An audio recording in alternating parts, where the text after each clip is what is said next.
Hey guys, what's up? What's up? It's your girl Vero G live here in the flash. It's been so much going on. We have to update you guys on here since the last been on here. I believe it was a couple weeks ago, right before New Year. So it actually was last year. So with that said, before anything, Happy New Year. Those who are watching now or later on when you get to replay it or that sorts on YouTube, on Facebook, or on Twitch, which you are seeing us live now as we speak on those platforms. Again, you're watching us on YouTube, Facebook, and on Twitch. So definitely go check those platforms and subscribe and follow. And I appreciate your support, as you guys know. Do also on there, guys. You see on the screen. If you want to contribute anything to the show, you're more than welcome to do so. On the show itself, anything that you could contribute, truly do appreciate that if you guys can. And like I said, first and foremost, I do miss you guys. Just a quick story before anything. I want to put this up on the screen if you guys can see it here. Yes, I want to first and foremost thank everyone who was a bit concerned about me. I won't discuss too much of that happening, but for the most part, stress does affect you a lot. So with that in mind, I am taking things a little easier. And I just want to say from the bottom of my heart to yours, thank you so much for your kind words and reaching out and checking up on me with that in mind. So I'm just going to take things a little more less stressful and enjoy life a bit more, as I say. So, but again, thank you for everyone in general that who's been checking on me and, constantly, I'm okay and everything. So big shout out to all guys out there watching now, everyone. That said and done. So you guys already know. Just wanted to put it out there, as you guys know. Yes. So yes, as you guys know, we have an amazing guest for tonight. He is a sensei, a dear friend of mine, and a brother. He goes by the name of CJ the Terror. We'll be having him in a few minutes on the show. Well, that's said and done. We got a lot of juicy stuff to tell you since I haven't been on here since the end of last year, December 2025, which now we're entering the year 2026, right? Why not? So I am excited. I hope you guys are excited as well. As you guys know, also we got the chat open. So if you have any questions or any comments or anything for the guests or myself, you're more than welcome to do so on the show. So with that in mind, also want to have another. Actually, we're on announcements, right? Let me take this down. I'm talking too much and I realize I put announcements on. I have those weird moments sometimes. I don't know. It is what it is. But either way, yes. So with that in mind, let's get into announcements. I forgot it's been a while I've been doing this. So all right, let's give it away, Bob. We'll be right back.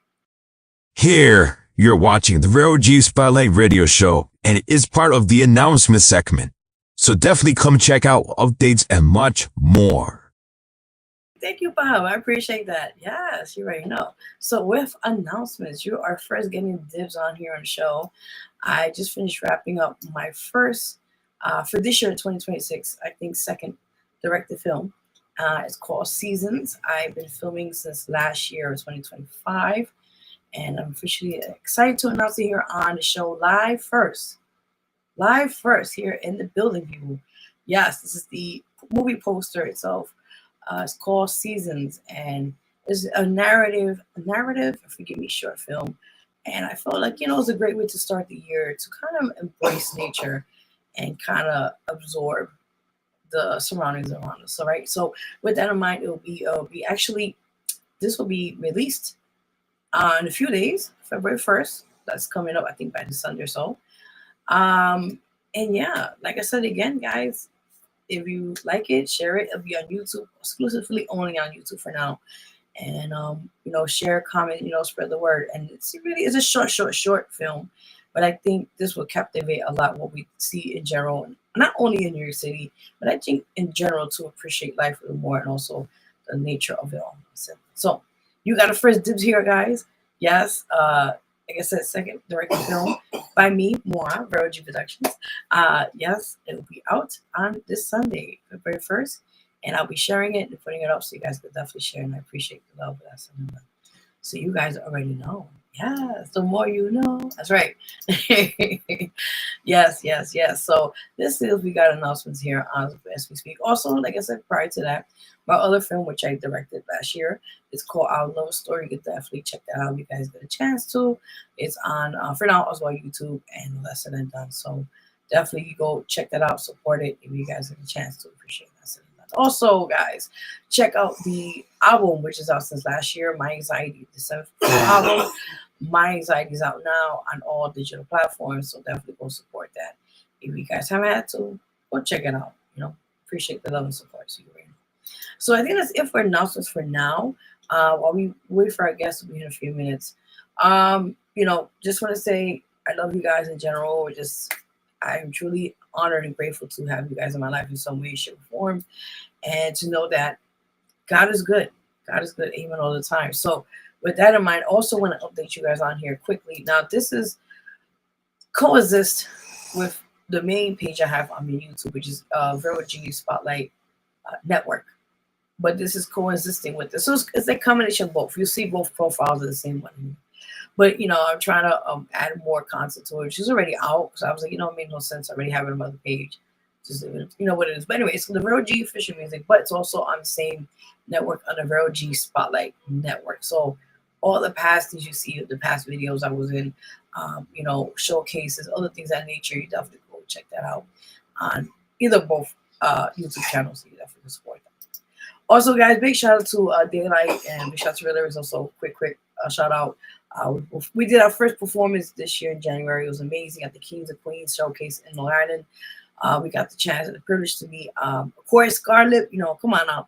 So it was great to see just great performances, great vibes, all that good stuff. So stay tuned. I got a few more lineup of showcases happening this year.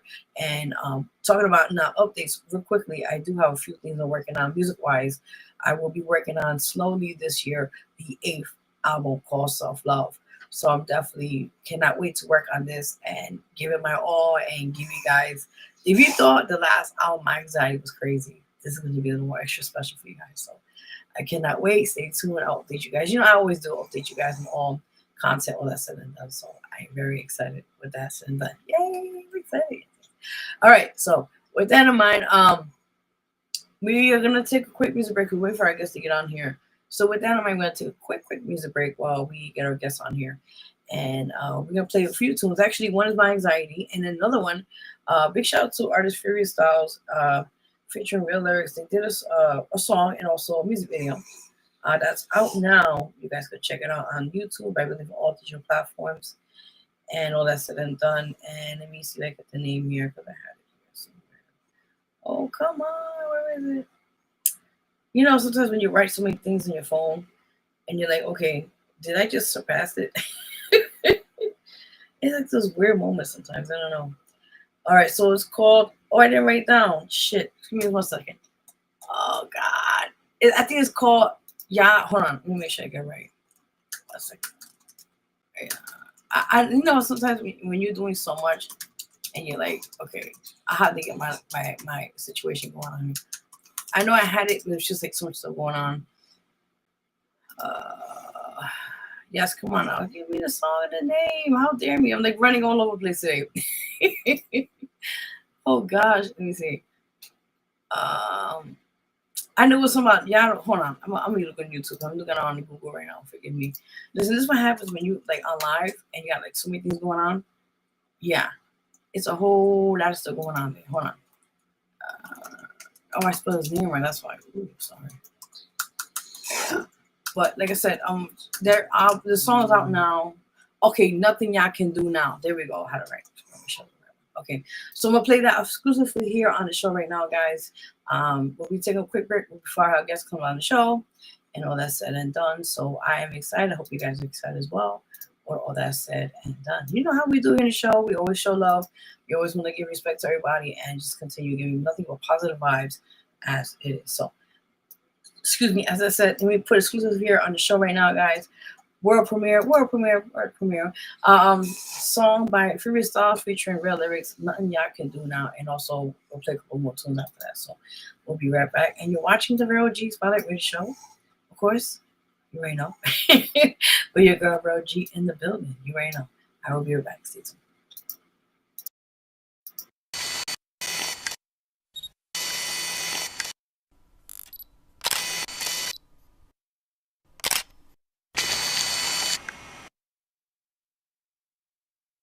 Yo, what's your style of that? I don't know. Yo, we're gonna do the video today. Just do it that, son. Do my running on late shit. Oh shit. I'm sorry. What's up? What's going on, man? What's going on? How you doing? I'm good. Alright, man. So you ready to shoot the video? Yeah. Oh, wait. Before we shoot this video, I got this crazy idea. What's that is? We should shoot up a cowboy hats, man. What you think? Hell no.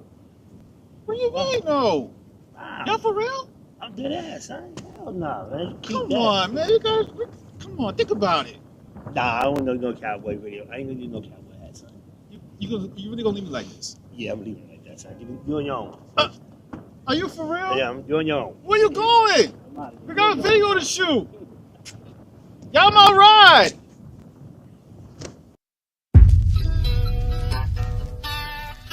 Yeah. Various styles, baby. Check it out. Let's go. Can't mess with me. It'll be the wrong thing to do. Continue to cross that line. That's on you. The handsome devil's in the flesh. Whoso I will collect. Waste the precious air. Say what? Just take your breath, cause I'm coming for the neck now. So you better put that pen down, or should it get worse? Save the best for last, girl. I'm on that ass, but I ain't gonna come first. I'ma own it. I got the fire built to last. What do you mean? Battery is not included. Ready to step up to get beat down.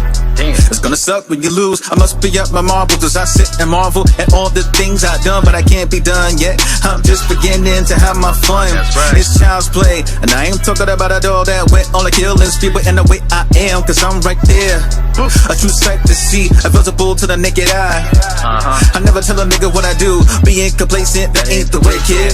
I got to make big moves. I'm not the best thing ever, goddamn right. Cause I ain't second to none. Step into my field of vision, guarantee there is no place to run. Nowhere to run, nowhere to hide. No way that you survive. You try to break me, even tried to shut me down, but I'm back on my shit, and there's nothing y'all can do now. Nothing.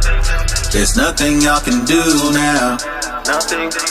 There's nothing y'all can do now. Nothing. There's nothing y'all can do now. Nothing. There's nothing y'all can do now. Been the illest day one, being the top dog. Pulling my weight up, ain't nobody messing with me. He's nuts. Cause I'm dying to meet you. Say what? I did not mumble the words, did not mix them up. Everything I said is crisp. But you will get dropped, but I will not stop until I take over. Oh shit. To think a nigga like you can take me down. So hard to believe, laughing in your face, 11 in your face. If you think you can flow like me, I put on that work, dip dirt to the point that my hands got so filthy. So many in the game that don't like me, but to fake it is what kills me. Got an issue cause I dissed you and not felt bad. Now explain why should I show any remorse, but you had the goals to turn cold peak shit to the side. Now all of a sudden you pissed at me cause I decided to change up. Never the same man cause I washed up. Always been on the ground counting my bucks, crushing out, no need for that. The shit's so whack, now watch your back. The money attack and it's a rap for niggas who rap on this and that. The shit is trash, you start to cat. Pack your bags, you're done finito. Thinking that you're really hitting hard, I eat those. Not a damn thing you can do about it, I'm here to stay. Blocking the path I walk, get out the way. Nowhere to run, nowhere to hide. No way that you survive. You try to break me, even try to shut me down, but I'm back on my shit, and there's nothing y'all can do now. Nothing. There's nothing y'all can do now. Nothing. There's nothing y'all can do now. Nothing. There's nothing y'all can do now. Nothing. There's nothing y'all can do now. Young rappers paying for their soul to the doctors. When I come through with the verses like a bad fight ring, try to stop me. Know that can my homie though. My competitor don't wanna see me do bad in the gym. Still wanna feel to make a touchdown. Never give up, never give in, never real. My flow sound like a guitar blues. Got the niggas mind open like an automatic weapon. Nothing you can do about it, just watch and learn from the greatest. Stay hot like California. Too much wanna be, nobody wanna be leader. Everybody wanna sound the same on track. Or it's still your swagger. Smile on your face while you're falling. Make the haters stronger. Every time I drop something new, make a demon angry. My tongue like a holy water. When the words come out, make MC run like a track team. I'm a fiend on the mic like a drug addict. Nothing you can do about it. Just ride with me, don't hate on me. What goes around, come back Nowhere around. to run, nowhere to hide. No way that you survive. You try to break me, even tried to shut me down, but I'm back on my shit, and there's nothing y'all can do now. Nothing. There's nothing y'all can do now. Nothing. There's nothing y'all can do now. Nothing. There's nothing y'all can do now. Nothing. There's nothing y'all can do.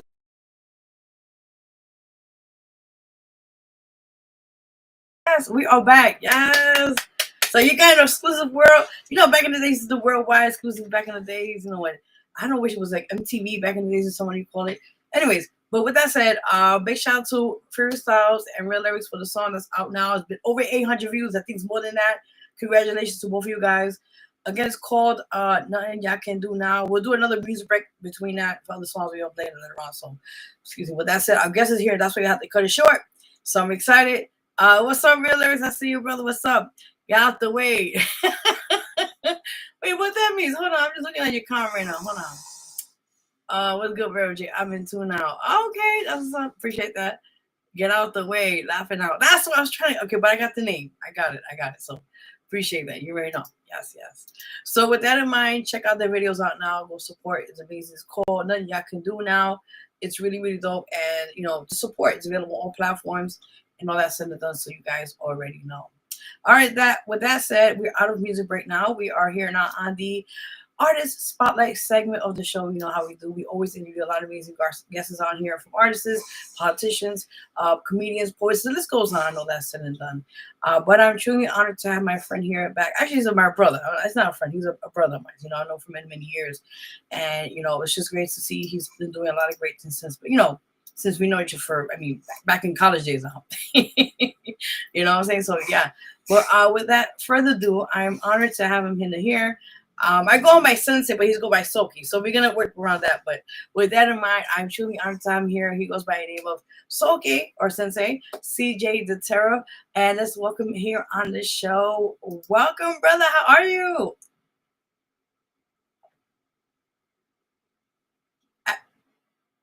Okay, I can't hear you. Yeah. I see you, but I can't hear you. Yeah.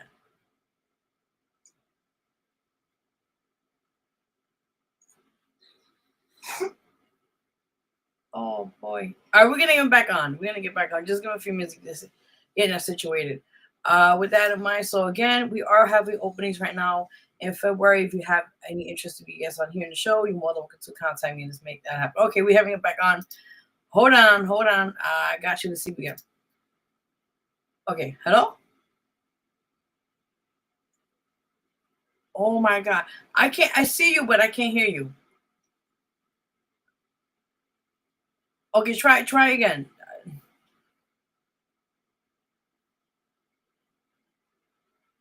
Oh boy. Okay. All right, so we're gonna work around. We're gonna work around it. You know how we do here.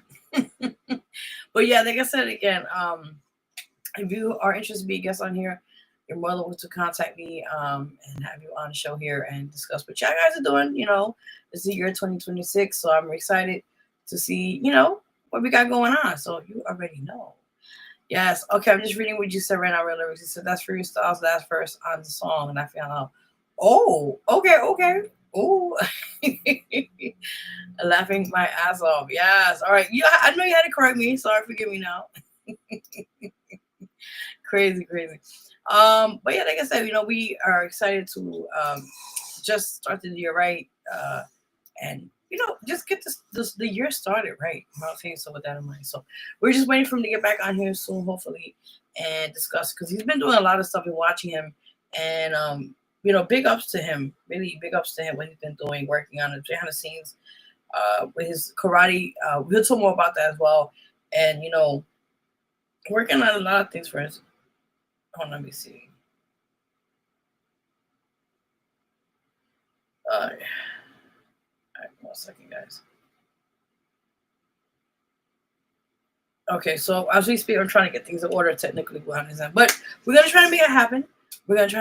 So with that said, yeah, we got a lot of things lined for this year with the show. I just want to continue adding more content on here if possible. I had one particular segment called Deep Thoughts. Now, usually how that goes, I'm still working around that, but I think for the most part, it usually goes by I usually go talk about like social issues or like all types of different things we, you know, usually don't kind of really talk more about them.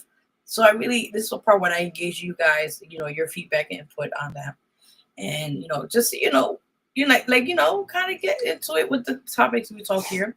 The last one I did was like last year, I forgot, was like, you know, kind of like typical, you know, topics relationships, stuff like that. So, we're always going to change it up a little here and there. So, what that's going to do. So, we're just waiting for him to get on here in a few minutes. Hopefully, we had him here. It's just the audio part. So, I'm praying he gets back on with the audio on.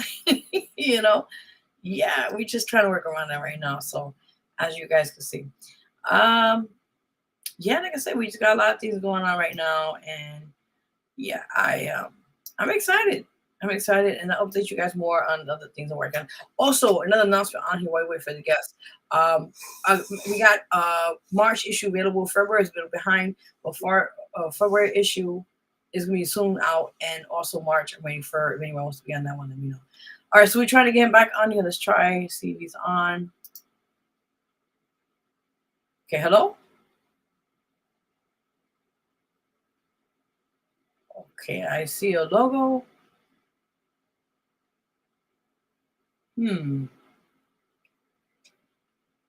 Okay, let's see how. Oh God. We're gonna make this work, guys. We're gonna make this work. You know how we do on the show. We always try to make things better in this situation. So he's just trying to work around it. So we're gonna hopefully wait for a few more minutes on that. So with that in mind, like I said, quick update one more time. We have the March availability of the magazine. If anybody's interested to be on that issue, anything you want to promote, anything you want to talk about, anything that you're updating on this year for 2026, you're more than welcome to contact me on that. Also, I'm going to show you on where you guys can follow me if you haven't had to. You can follow me here on Instagram, which is @official Vero G. I was trying to work out the lettering here, unfortunately, but it's what it is. So, but again, you can follow me there on my Instagram @official Vero G, and definitely you want to be on the show or the magazine, you're more than welcome to contact me on there as we speak. And I do follow back, so just wanted to let you know on that as we speak on that situation. So yes, again, like I said, one more time on the show here, we got availability for all guests. Depending what you do, whatever it is, you're more welcome to be in the show and talk about that. Also, quick side note, big shout out to Realers and myself. We're going to be having a show at Fidel's, I think at Fidel's podcast or Fidel's show. But in June, we'll update you guys more on that very, very soon when we get all things finalized and put together. So stay tuned for that. And so yes, excited. But stay tuned. And hold on one second, guys. I'm like, all right, hold on one second. One second. All right, so we're just working on right now the Kings for him. So while he's trying to get back on here and there, let's play a few more tunes for you guys while he gets situated on the show, and that's it and done. So with that in mind, we'll take another music break, and we're gonna play, a couple of more tunes here on the show, and all that's it and done. So we'll be right back, and stick around. We have a lot more for you guys. We got a lot of breaking news. We got a lot of juicy things to tell y'all because it's been a while since I've been on with you guys since last year. So you already know. All right, guys, we'll be right back. You're watching Vero G, Spotlight Radio Show. We host Vero G. This anxiety makes me feel alone. No one hears me, just here on my own, screaming out for help. Reach for your hand, get me out this mess and leave this to rest. Anxiety is killing me inside. My anxiety, feeling trapped all the time. Anxiety is killing me inside.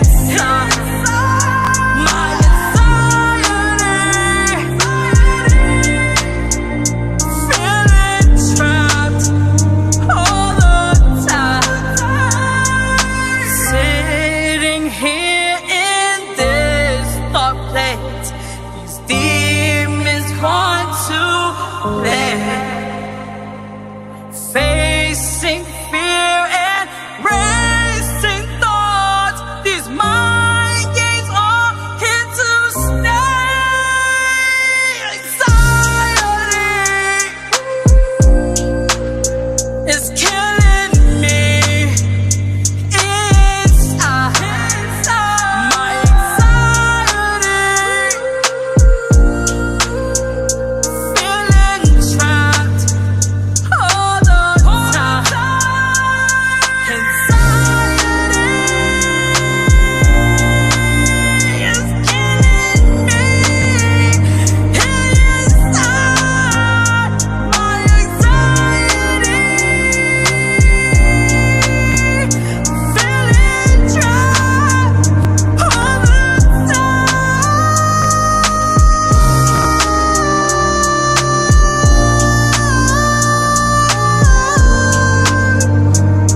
trapped all the Anxiety is killing me inside. My anxiety, feeling trapped all the time.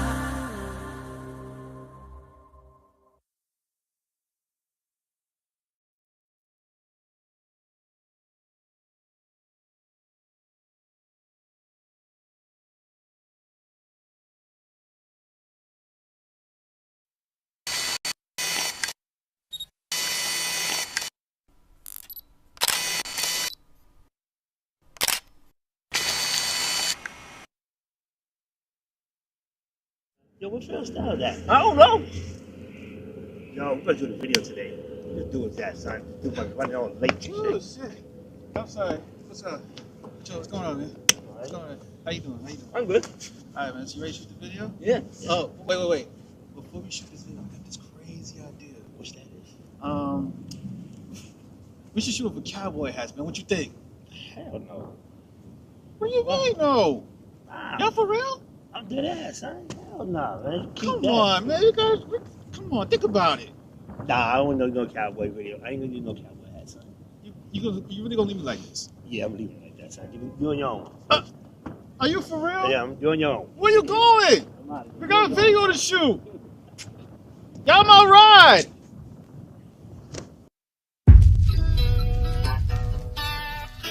Yeah. Various styles, baby. Check it out. Let's go. Can't mess with me. It'll be the wrong thing to do. Continue to cross that line. That's on you. The handsome devil's in the flesh. Whoso I will collect. Oh my. Waste the precious air. Say what? Just take your breath, cause I'm coming for the neck now. So you better put that pen down, or should it get worse? Save the best for last, girl. I'm on that ass, but I ain't gonna come first. I'ma own it. I got the fire built to last. What do you mean? Battery is not included. Ready to step up to get beat down. Damn. It's gonna suck when you lose. I must be up my marbles as I sit and marvel at all the things I've done, but I can't be done yet. I'm just beginning to have my fun. That's right. It's child's play, and I ain't talking about a dog that went on the killing spree, but in the way I am, cause I'm right there. A true sight to see, visible to the naked eye. I never tell a nigga what I do. Being complacent, that ain't the way, kid. I got to make big moves. I'm not the best thing ever, goddamn right. Cause I ain't second to none. Step into my field of vision. Guarantee there is no place to run. Nowhere to run. Nowhere to hide. No way that you survive. You try to break me, even tried to shut me down, but I'm back on my shit, and there's nothing y'all can do now. Nothing. There's nothing y'all can do now. Nothing.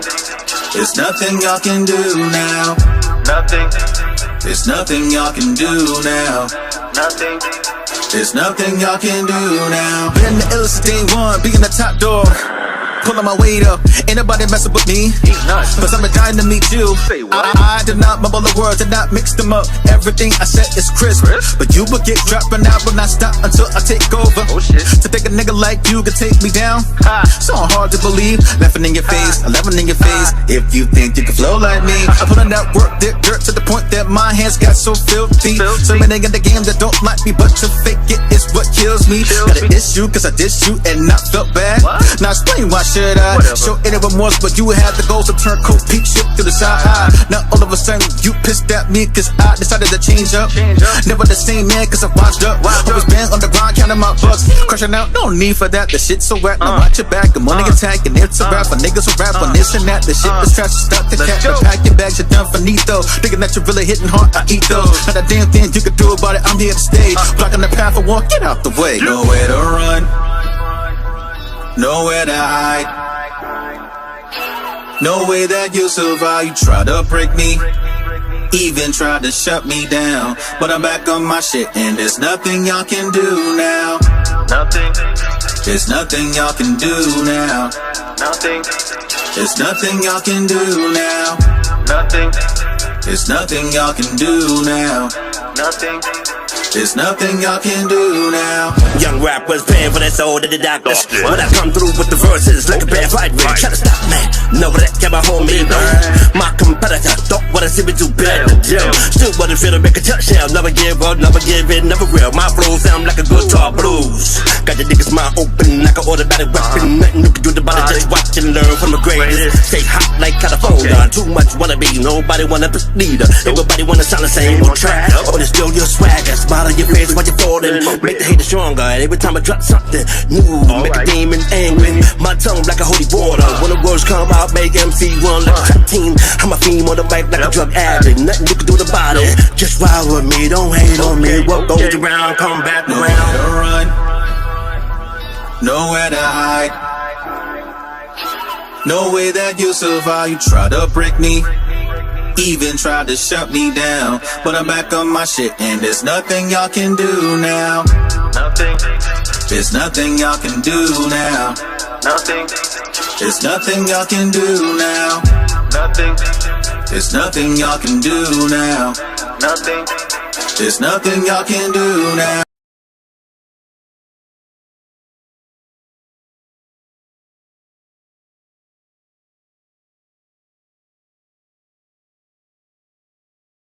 Welcome back. That again, that was big shout out to Free Rich Styles featuring Real Lyrics.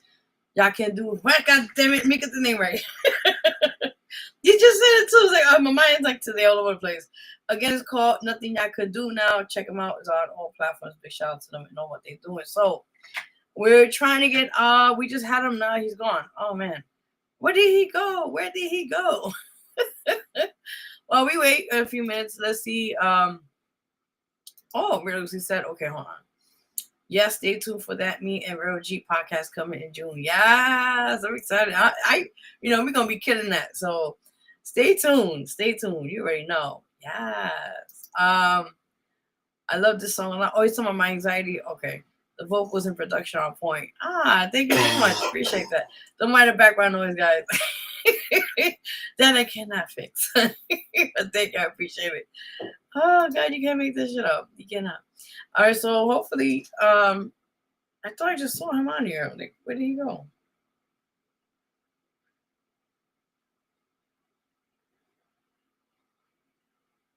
Okay. I don't know. We're gonna make shit happen. You know how we do. So you already know. So we're gonna continue the music break while we get back on here, and we're gonna try to work around it. And then you know how we do in the show. So stick around. So stick around. We'll be right back playing more tunes for you guys on the show. With that said, wait, he says I'm here. I don't see him.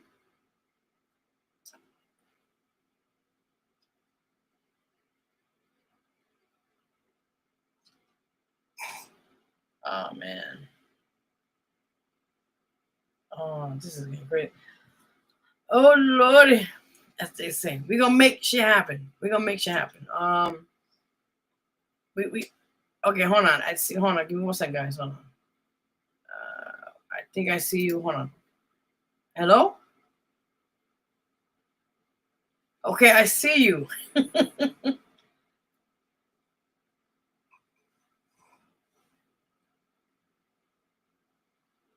Oh, man. Can you hear me?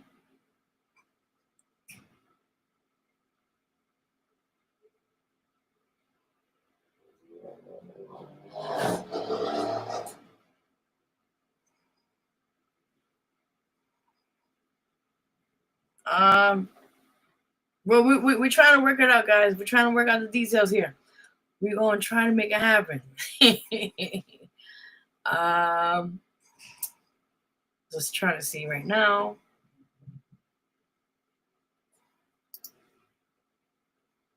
Yes. Man, we have to probably find another way to get him on here. I don't know.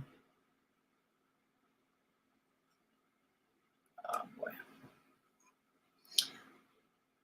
Well, we're trying to see, hopefully, I know there's an issue with I think the audio. That's the issue we're trying to do here. So sometimes, a lot of times, people, when you're on live and you do shows like these, sometimes there's always a glitch. Either it's like the audio or the video. And that happens sometimes. I had guests like that we had to work around it. Usually I would have them on the audio and just talk, and that happened a couple of times. So we will always work around the situation. So we're gonna try. All right, let me see. I got a request now in person. I'm trying to see if I can download it. Hold on, because I'm trying to. Oh man, we're trying to make shit happen.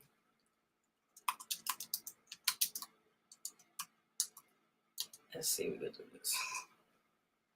All right, man. I'm gonna have to. I gotta download this, man. I got the requests, man. I do what I gotta do here, man. It's hard to do it because I'm like all over the place right now. All right, so let's see what we could do. We'll hopefully get our guest here. We're trying to work around it. Okay, wait. I think he's back on.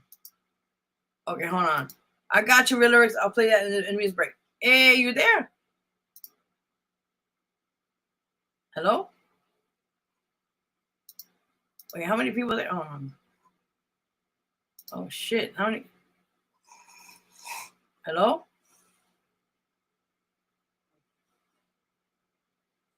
Oh man. All right, while we wait, I'm trying to work that out right now, the details for our guests. Let me see. I'm gonna try to download this real quickly. I got a request by Real Lyrics. He wants to play it's the unofficial music video, by the way, but we had a chance to big shout out to Liddy, I think Liddy Entertainment, if I'm not mistaken. So yeah, big shout out to him. But with that said, I'm trying to get the video downloaded right now as we speak.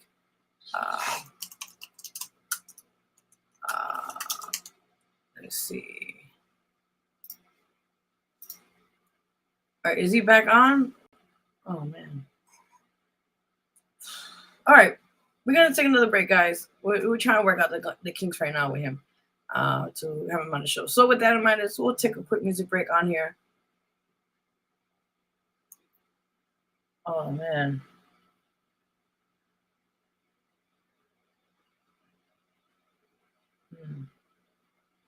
Hold on, guys. Hold on.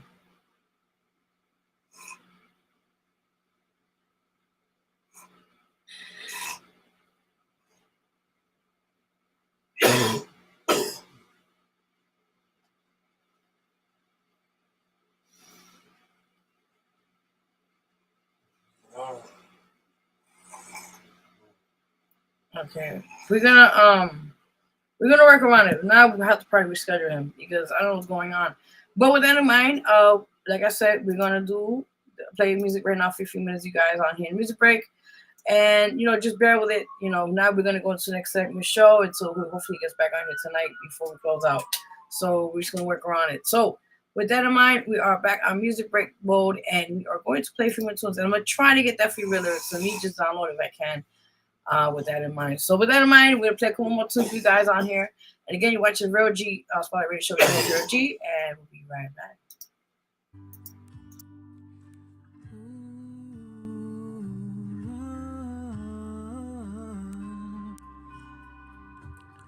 Silence fills the room. Scared of what happens today. So much wants to be said, but we don't know what to say. Eyes welling up with tears. What do we do now? Our love was warm, now it's cold. Together we'll thaw it out. I don't have all of the answers. Never claim to know everything, but I love you and you love me. That'll get us from point A to B. Our home, not an institution. Problems will find a solution. If it's in the past, let's leave it there. I swear we'll make it work. This much I know. We put so much in this just to let it go. Yes, we will fight. Yes, it won't be tough. But for this love, our love, I'm not giving up. I'm not giving up. I'm not giving up. I'm not giving up. I'm not giving up. Oh, I'm not giving up. Not giving up. I've loved you as long as I can remember. A life without you I can't consider. I'm saying this here and now, true to you like a vow. Hearts and minds are in sync, we're marching for no retreat. Saying this here and now, true to you like a vow. Heart and minds are in sync, we're marching for no retreat. We put too much in this just to let it go. Yes, we will fight. Yes, it won't be tough. But for this love, our love, I'm not giving up. I'm not giving up. I'm not giving up. I'm not giving up. I'm not giving up. Oh, I'm not giving up. Not giving up. Guys, welcome back, welcome back, welcome back. You're watching Vero G Spotlight Radio Show. Your host Vero G, and yeah, we just had a quick music break, but right now here back on the show. So with that in mind, we have our guests here in the building. I know we've been having some technical issues going on right now, but hopefully we're gonna make it happen. Like I said, we did before many times, and we pulled through. So with that in mind, let's have our guests back on the show. I also know my sensei, well, he also go by Soki, CJ Deter. So let's welcome here on the show. Now, hold on 1 second. Welcome. Hey, what's up? You hear me now? Yes. Oh my God. I was like going crazy. Like, Nah, I think what it is, I gotta use my laptop. When I do this, I'm gonna use my laptop because I use my tablet. I went to my cell phone, turn it on, turn it off. And that's I don't know what the heck is with this technology crap stuff is these days. My laptop, thank God, it is here, and I don't know where's my percentage in this thing. I hope it's charged. Nah, we at 90. Oof, we good. We good. So yeah, so yes, I hope everybody's doing well, man. And I'm sorry I've been around a lot with you guys. I've just been going around doing my own stuff lately, trying to get my this insanity. Like my boss said, maintain my sanity when it comes to a lot of things. Here with the apartment and stuff like that. But I'm hanging in there, man. I'm happy for you and Jason, everybody who was rooting for y'all. I did vote for y'all, trust me. I went to the ballot. People like I did. I said I support my people, you know, and stuff like that. But I appreciate that. Thank you. yeah. And a happy birthday, by the way. Just want to say Thank happy you. birthday. Belated. Thank you. Yeah, don't worry about it. Listen, I was today with G Dog today. We was in the restaurant for about 2 hours. Oh wow! Awesome. So I send my love, man. Yeah, definitely. Definitely. Yeah, so I know it's been a while we had you on the show here, right? So yeah, since you've been on here, I mean, a lot of stuff been going on. So I want you to kind of like update what you've been going on, you know, with the martial arts and everything else. Yeah.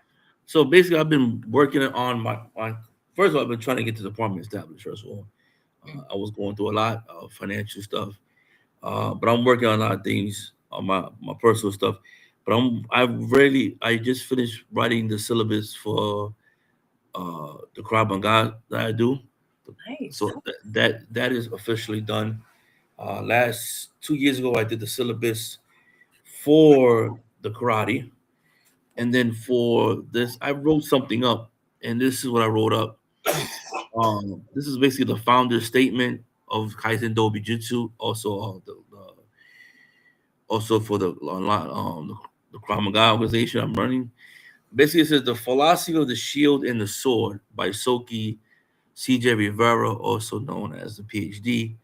I was given that a while back. Uh, for over 25 years, I've walked the streets of New York City as a peace officer in the time. I learned the true combat is not found in trophies or tournaments, but in split-second decisions where life meets law and chaos meets order. My journey in law enforcement was more than a career. It was a decade-long study of human nature, conflict, and necessity of discipline. My mentor, spiritual father, Dr. Jeffrey Smith, helped me realize that my journey wasn't over and it was evolving.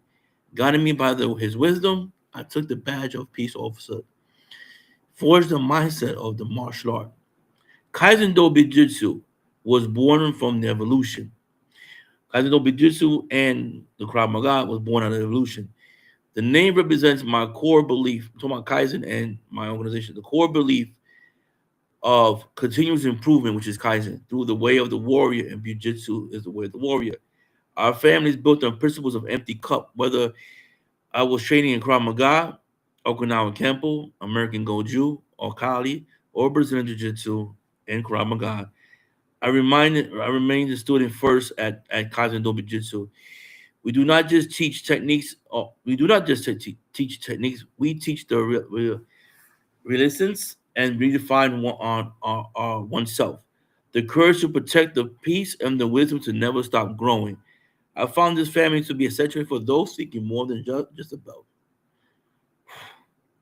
We are a brotherhood, a sisterhood, dedicated to master self protection for our community with the legacy of the master who comes before us. In his dojo, we do not just train for the mat, we also train for real world scenarios. And we also believe in the power is the fist, the study is the wisdom, which is Ken Ryu Gaiku. We also believe in never stop training our mentality and our philosophies.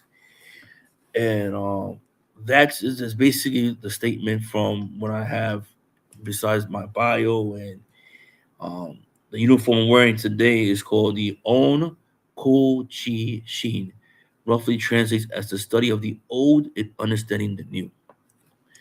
So that's where I stand from this point on. And me and Smith today we had a whole conversation about this and about the whole martial arts. And a lot of people don't understand the method behind the madness. And last year I took part in the we would call the OG martial arts tournament, the U-Man, which was run by Fasi Fatanes out in the South Bronx. And it was kind of cool because um I bumped into some people out there, and I ignored them. I gave them the cold shoulder for a while, and lucky my big brother Wazir was there with me, and he kept the real CJ the Terror on a leash. And I said to these people that it was nothing but miscommunication with a lot of stuff that was said amongst us.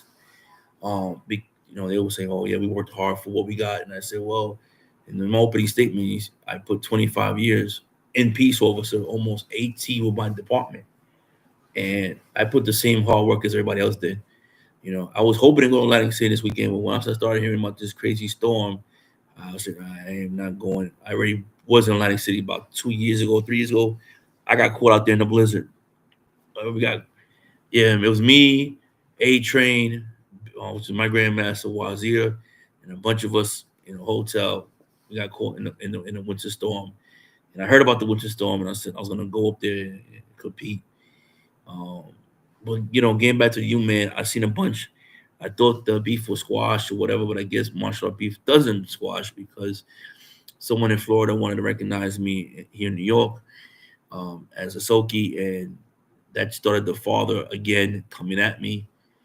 And yeah, so it's like the martial art beef never ends. It's like everybody wants to have the ball and want to play with the ball, and if they're not controlling the ball, they want to take the ball at home and cry about it. And when I was sitting there with Smith, talking about the whole aspect of the martial arts and talking about what the history of the art says, it's same thing like music. Music has origins, and there's a lot of black people that have a lot of African American and black people who have created rock and roll and all this music, but we've refused to acknowledge it. Like the first person to write "Ain't No Hound Dog" was the grandmother of rock and roll. She was the first one to write "Ain't No Hound Dog." Then you had the Isley brothers.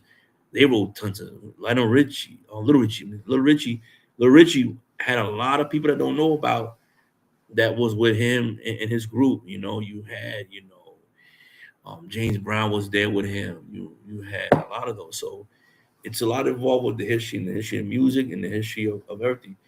And martial arts is just not about just having. It's great to have titles and all this other accolades and stuff, but at the end of the day, it's like we all put our hard work in it. It may not be how much hard work you put in it. I don't have to follow your journey. I don't have to follow your path. So many ways, as I said, the Japanese says, there's many ways to get to the mountaintop.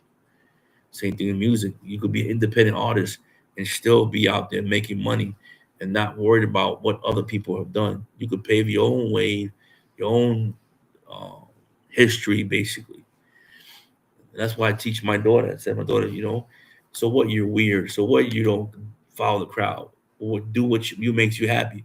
If you want to draw, draw. If you want to be an animal clinic, do what you want to do. But everybody in this world wants you to follow their path, their way, and then if it's not their way, they're like, okay, you're an outcast. They try to blackball you, try to make you look bad.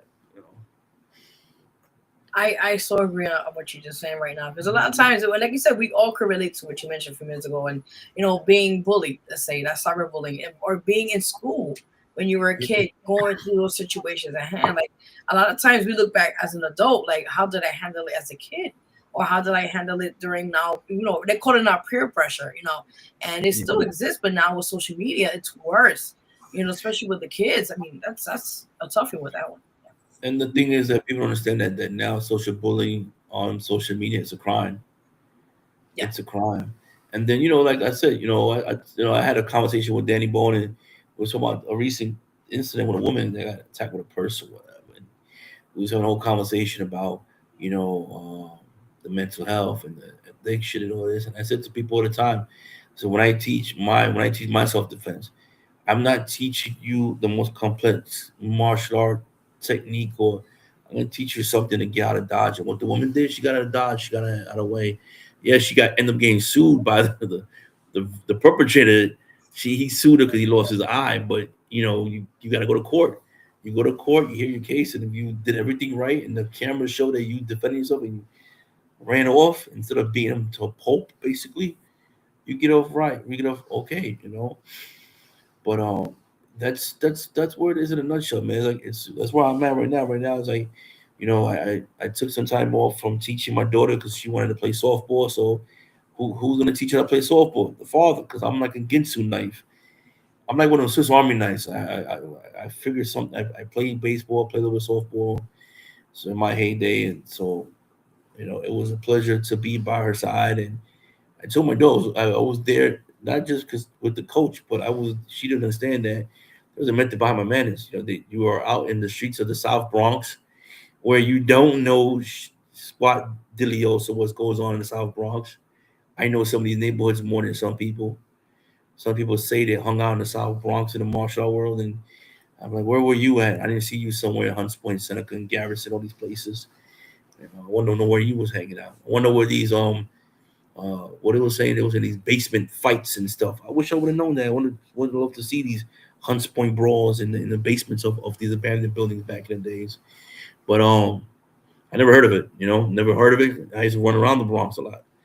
But yeah, so I was mostly there with my daughter, not only just to be there, but also to be a lookout, because I was noticing that the schools are traveling with no security staff, nobody, and I was doing volunteer work as a parent and as a volunteer security guard, because we was at one baseball field and it was a bunch of these like I don't know, they're like a bunch of little hood rat gangs, whatever it was trying to come over and tell him, bro, get your stepping. Like who you pops? And I was like, listen, I am not. I will throw you down them stairs. I don't care. Exactly. Yep. I don't care who you got with you, bro. I don't care because at the end of the day, before you pull that pew pew out, you're gonna be on the floor unconscious. Mm-hmm.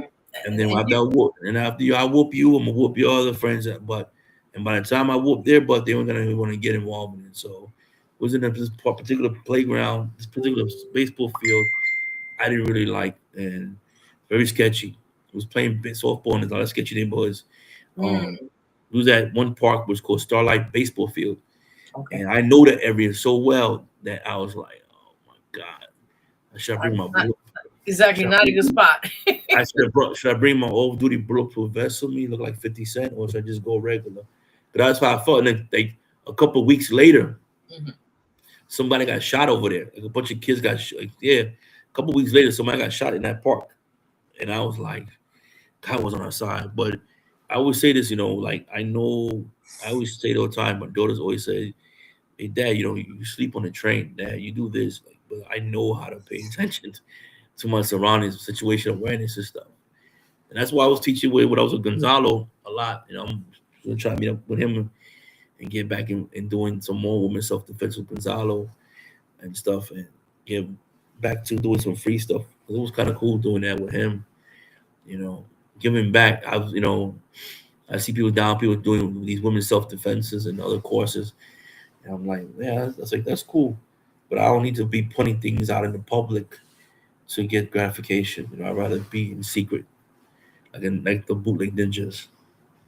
I like that. But my question to you talking about that, like I know we last time we talked a while back, it was looking into tapping into your own place, right? As I said, Mm. and I know we talked about that prior, but you said eventually you're gonna find your own place to Yeah, do your own instructions or your own lessons for the karate and that sorts. Has it any been since the last time we spoke? Has there any chance you've been looking into other places? I had one place locked in until the martial art police went to this location and told the director that I was a falsified teacher and that all my ranks were fake. I was about to be I was about to be given a $2,000 a month grant to run my own place Oh at a my. community center, and these people went in there as I don't know what it was, and there's been a lot of those in the martial art community that have made phone calls to certain martial artists, certain people, and trying to defamation of my character. But I know more about these people's backgrounds. I mean, some of these people cancel events and hasn't paid the people back their money Oh my God. as they were promised. They were promised to get their money back, Mm. and they had canceled the event. And some of these are the same ones that come after me on social media platform. And I understand like what is your agenda to try to destroy somebody who is out there trying to establish himself in the martial arts community, because in the martial arts you're supposed to be about having empathy, you're supposed to have self-respect, you're supposed to have benevolence, you're supposed to have integrity. Where is the integrity in the martial arts? And that's why I say this all the time. That's why I rather just be when me and my daughter and Dr. Smith and whoever wants to join, we do women's self defense. I'm gonna teach you the right self defense. I'm gonna teach you something where I'm gonna mount you, bear hug you, and roll over or something like that. And that's not gonna happen in the real world because I'm telling you, no person that weighs 280 pounds that's chemically imbalanced is gonna let you do certain things. And I said this to Danny. I said to Danny, I said this.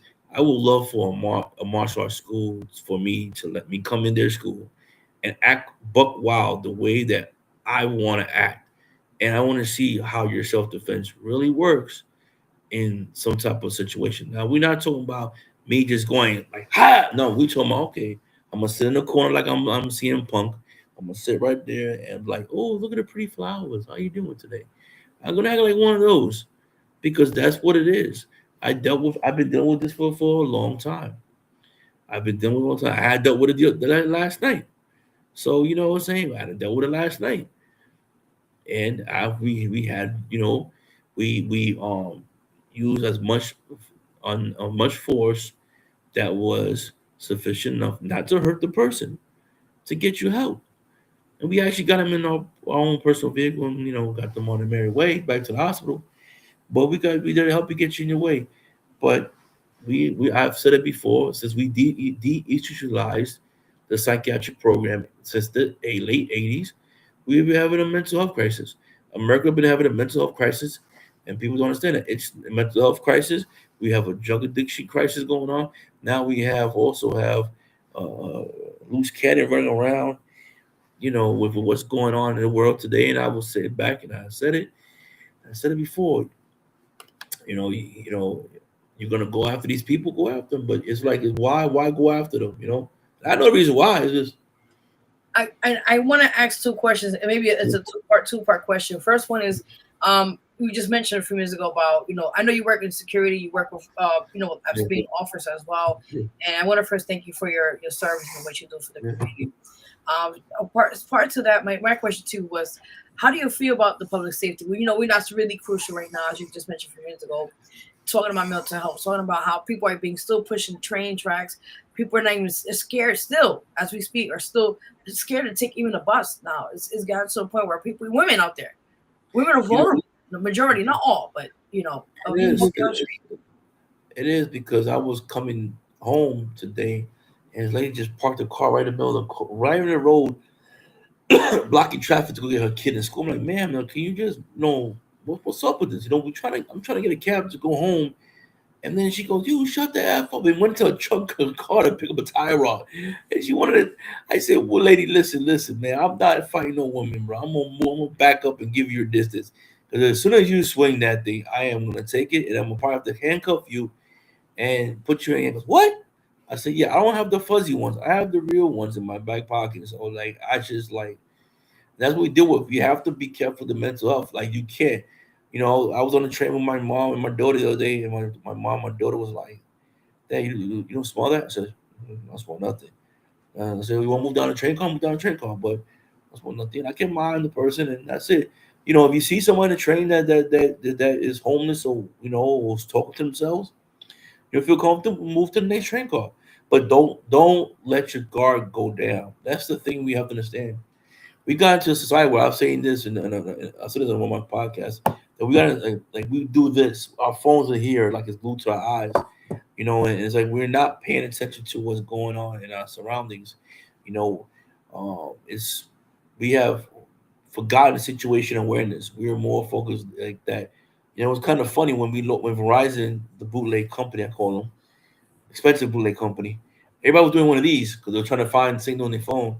I'm like, Jesus Christ, y'all forgot how it is that type of phone. And, y'all go crazy with not having a phone. Like, oh my God, my TikTok is going bad. I gotta be up to date. What's going on? What's going on in the world? Yeah, what's going on, man? That's and it's hard. Um, I've just heard some terrible news in Minnesota where That was my part. 200, Yes, that was 200 part. yeah, 200 officers. No, sorry, they're saying about 200 officers just quit. What? Yep, they walked out. But that's my part two question I was gonna ask you, because what happened really actually in Minneapolis, figure I said it wrong. The gentleman who got shot by the ICE agent, and apparently it was a nurse just taking out his phone or something, and they took it as a gun, and they killed the man in broad daylight. Like, how do you And feel the about thing, the ICE? I'm sorry, go ahead. the thing is, if you look at it, the person that took his gun actually discharged the firearm themselves, and that's what happened. That video is not shown. A couple of people have showed the video where the man has the gun and he's walking with the gun like this, and he's pulling the trigger several times, and that's what made them jump. Right. That's what made them jump.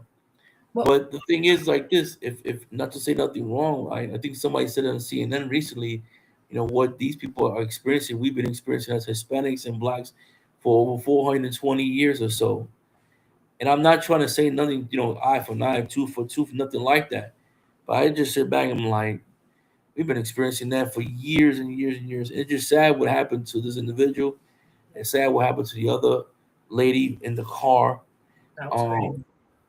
there is a Supreme Court cases out there that if I was the actual family of this woman, I will be getting every Johnny Cochran lawyer I can find and suing the federal government and all this because there is a court case that stated that we are not supposed to, in the pursuit of a vehicle, we're not supposed to engage.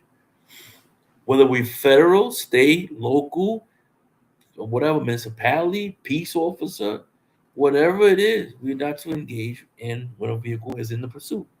And the lady said, "You got our plate number. You just get the plate Right. number. Just go get them later on."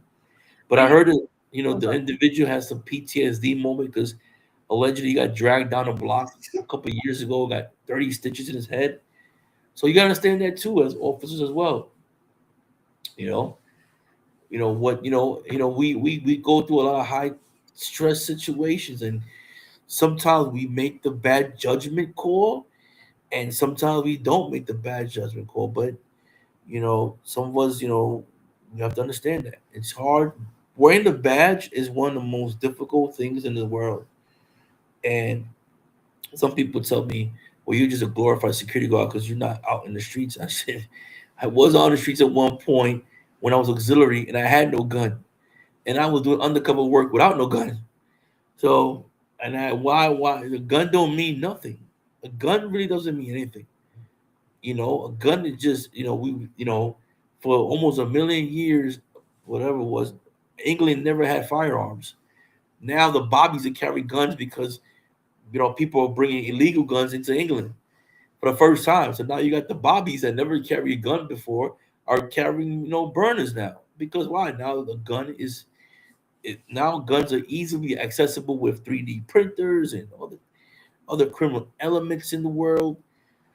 You know, and that's what I tell all my martial art buddies of mine. I said, this is you want to show them how to use a knife and a gun, show them how to first de-escalate the situation, then how to identify the situation, try to de-escalate the situation the best you can, and that's all you can really do. But sitting here trying to break somebody's arm, you rather focus on breaking somebody's arm or body slam on the ground. Well, okay, you buy someone on the ground. Now you could get libels locked up for that. You know, That is so and true. you gotta make sure you use reasonable amount of force. And what is the reasonable amount of force? Well, that's where you have karate classes and you have training for. Very true. Now my question to you, as being an officer and you're seeing day to day in New York City how bad is out there. My question to you is, if you had the opportunity, right? Let's say to train, let's say the new recruits, as they call them, right? Yeah, And you see how certain things are not kind of fit or kosher, as they call it, yeah, in that system, the yeah. enforcement system. What things would you make change of in that field to have more for the officers to do better into what they're doing in their job? In that. Well, I have that position now. Mhm. Oh, perfect. Congrats. Okay. So I've been having the position, but just as a regular field training officer for Okay. almost 2 years. But now I have what's called field training specialist. Also, it's called client engagement officer too. So we had to take a 144-hour course, and it was college level. Wow. So I was back in like Monroe. So you had to get 80 on also the projects and most of the stuff you had to get. And it's a book that we have. Um, there's a book that we get issued to us after the program and stuff like that, and to assist us. So do I have it with me? No, I don't have it here. I have it at home. I have it at work. So the book is there to assist us.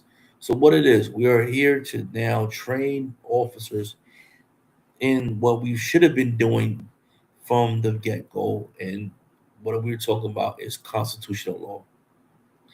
What is constitutional law? Constitutional law is where you have certain court cases that was brought in front of the Supreme Court case.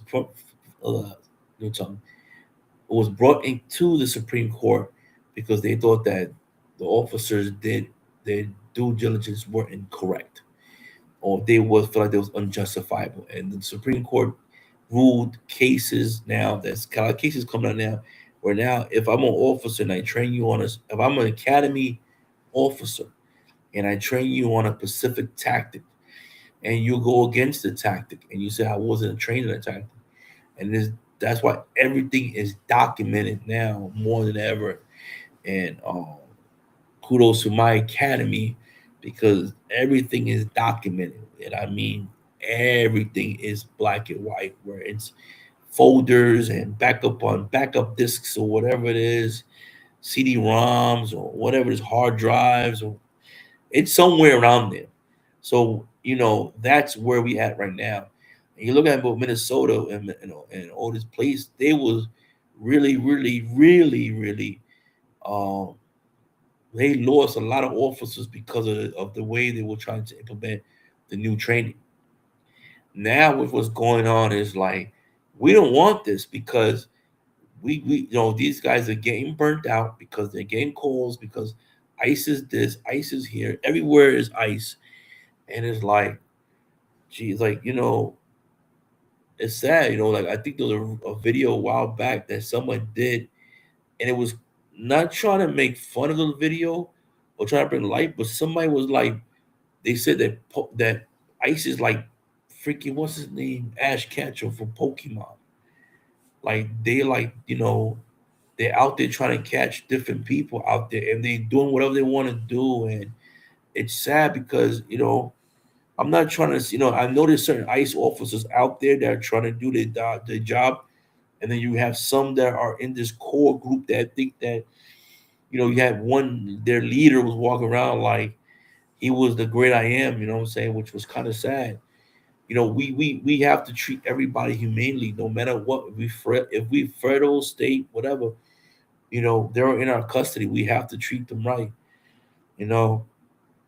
And then it breaks my heart with that little boy that got caught up in that whole ICE thing. I'm like, it just what's going on now with this whole thing. It's just I don't know, man. I think I think I want to say one thing. I think the power of vote is really going to show us the power of vote can do a lot of things. Look at Madami. Madami now blaming Madami now blaming Adams when actually I heard about Madami. that. Yeah. Well, let me tell you something quick, and I'm gonna give you a quick note. What's going on with Madami is that the city employees, from what I understand, I think the NYPD contract expired in November of last year. April of this year, local 237 teachers and other city employees contracts are up. So that's where that 12 billion is coming from. And it was because Adams was more open to giving the city employees what they wanted. And we ended up getting a nice little bonus for it, signing this contract, which was $1,000 bonus at the time, which wasn't much because he got taxed anyway. But he gave us, I think Adams was probably the only mayor that sort of gave a good contract to his employees, a fair contract. So now he's trying to sit back and try to figure out this whole thing. And again, we got to be careful what we vote for. You want free subways, you want free all this. You can't get, I understand is like you got to understand the judicial system and understand the political system before you vote. And these people don't understand the political system. You try to tell people how the politics work, how things are, and they just fly over the head because they want to hear it. They just want to hear what they want to hear. They want to vote for who they want to vote for, and that's it. We're getting what Trump wanted in his second term. That's all it is. So true. So true. And I just have to add to piggyback on what you just mentioned.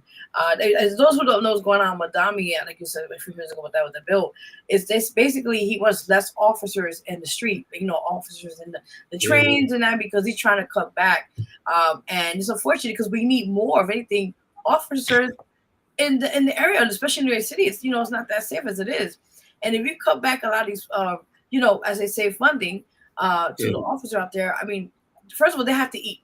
They have families. They got to take care of them, their well-being. So if you cut their paycheck or have less of them in the streets and that, How is it guaranteeing us to be safe at daytime, nighttime, whatever? And did you hear about supposedly he's going to try to get more social workers, which you know what I'm talking about, to replace officers when they call 911 and sorts. And then the bus thing, that's a whole nother story. I don't even get me started with that because people are The like, thing oh, with, extra bus, the free buses is $3 now. first of all, like what Adam said, first of all, when it comes to housing, you got this whole, I don't know where these people come from when this how I don't know how this housing thing, this council housing, whatever, I don't know how they are in power when they have no government oversight. There's no government oversight.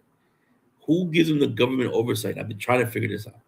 Mm. Then you gotta understand, if you're smart, who controls the MTA? The reason why Cuomo took away New York City had at one point the bridge and tunnels was controlled by New York City. Some of the bridge and tunnels, the city, and I think Cuomo and De Blasio were having a beef or whatever. And Cuomo said, "You know what? I'm gonna take the fiscal responsibility and I'm gonna snatch that money from you guys and I'm gonna put it with us." So now bridge and tunnels is all controlled by what? The state. Before you had like Triborough, Verrazano, and most of the city bridges that you had to pay. So the money went to the city. Yeah. Not anymore. Now it goes straight to the state. That's why you have state bridge and tunnels. It used to be city bridge and tunnels. There was two separate. There was the state and then there was city. And and then what happened was you had Cuomo said yoink. So that's what it is. So you gotta understand who controls the MTA. You have a private, it's a private organization run by the governor of New York State. You're not gonna get free buses. You're not gonna get free buses and subways. You better off trying to hop over that crap that they got now. And then even Governor Cuomo, not Cuomo. Oh my God, wrong person. Yeah. Kathy Hochul, forgive me. Kathy Yeah. Hochul said, she was like, we're not gonna stop. We're not gonna have free nothing because they have to. It's part of economy. We would have called them tired, but you know what I'm saying. It's part of like the money coming into the city and whatever. It's like, how are they gonna run MTA without making no money? It doesn't make any sense, you know. And like you just mentioned, another question. I gotta ask you this too. Also, side note, how do you feel about the new gates they have now for people like the fare hikers? How do you feel about this? Listen, they that's not.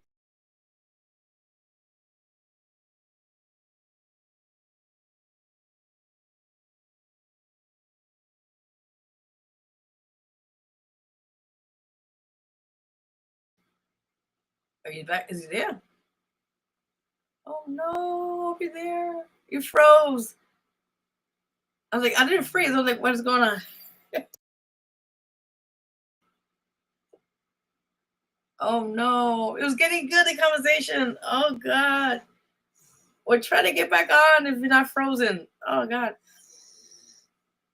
But yeah, just so I know what he just mentioned right now. Because if you don't know what's going on, a lot of weird things happened since our mayor, which I have no problem with him, but certain things, policies are not really fitting with it. You know, he mentioned about cutting back on the funding for less officers in the streets. Well, that's said and done. Also, we just sent him about here we go. Okay, I was like, what's going on? I didn't hear him. Hold on. Okay. I don't know what happened. No, I was just like this. I'm like, yeah, I don't know what happened.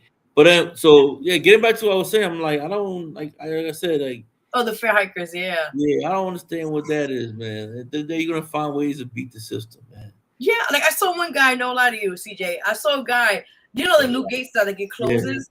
Yeah. The dude went over, no lie to you. I don't know how he was able to do it. He squeezed his ass on the other side. Yeah. I seen it when someone got a ladder. Yeah. I was like, they're making it so easy for people to manage still to not pay the fare, like $3 now, you know? It's you know what that's New York for you. We find ways of just, you know, there's a gate with a door on it. Like it's like somebody just open a door and it's like, okay, everybody get in. Like, well, you know, you gotta get people to pay on the buses and all this other stuff. You know, first of all, you got a service that don't come on time. Right. You know, it depends on where you're at, and you know, in the Bronx or whatever it is. You know, you got buses that suck, and you have buses that's out of date. But you go anywhere you go in the tri-state area, anywhere you go, Philadelphia or whatever it is, you have to pay for services. Right. You know, you're gonna have to pay for the services. You're gonna have to pay for it, and if you're not paying for it, then there are ways to get around the other other places as well. But you have to pay for the services. You That's have to pay for crazy. the service. And that's the thing with New York City. You know, people think they think that they want to buy a vote or whatever it is, and we can buy a vote by doing something like that. You know, I, I don't know. Been living here for so many years, and nothing surprises anymore. But I was crazy when we had this little winter storm and a little snowflake. Everybody Uh, started panicking and running oh my god! Yeah, there were like people literally on the line waiting, like, because the storm that came before that, yeah, there were like lines of people, and I'm like, this is not Y2K, right? Remember back then, the yeah. world is People, ending, and the thing is that people don't understand how it is to deal with true New Yorkers like us. I tell people we forget about certain storms. We had a storm in 2010 that literally froze everything, and then another one happened like a year after that, where like around rush hour time, that one really shut everything down. damn.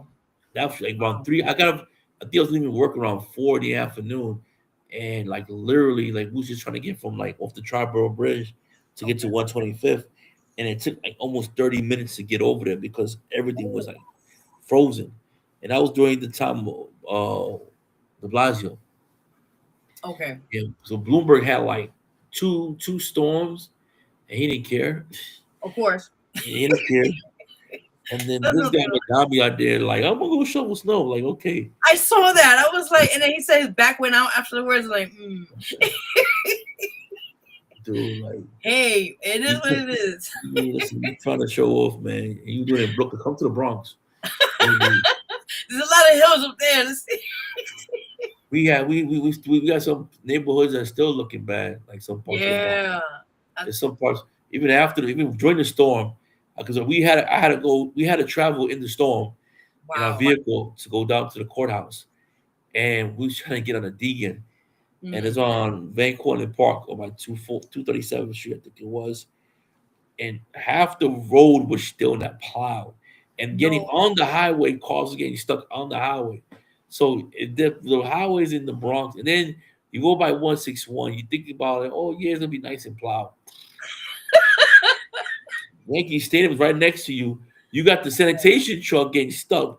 They had to get pushed by another sanitation truck to get him out. And then right in front of the Supreme Courthouse on Grand Concourse, that hasn't been plowed. Then you go to the other courthouse.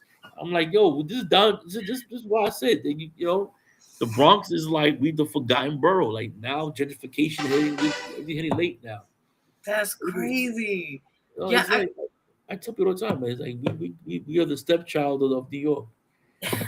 The forgotten boroughs, they call it. Yes. We're the first forgotten borough, and number two, Staten Island. There you go. I mean, I love my Staten Islanders, but it's what it I ain't is. trying to Staten Island. I'm not saying that wrong, but I've been out there a couple times, and I'm like, oh, y'all still in Galaxy 8, 9, but now you out there. Like, I'm done. no, I They're won like a way train one day. behind. I won a train like I found out back in the 1990s with their train out there. Yeah. But I heard finally they got a new train system out there. I'm like, damn, it took 2025 to get a new train system. Yeah, that's not good. And No, the, not the what platforms are bad, and I'm like, I went to one platform and I go up the stairs. There's 2 steps missing, so you gotta hop up the air. There were 2 steps missing. You lucky that you saw him. Now you would have. I'm gonna fall right down the hole. I would be like, oh, lawsuit.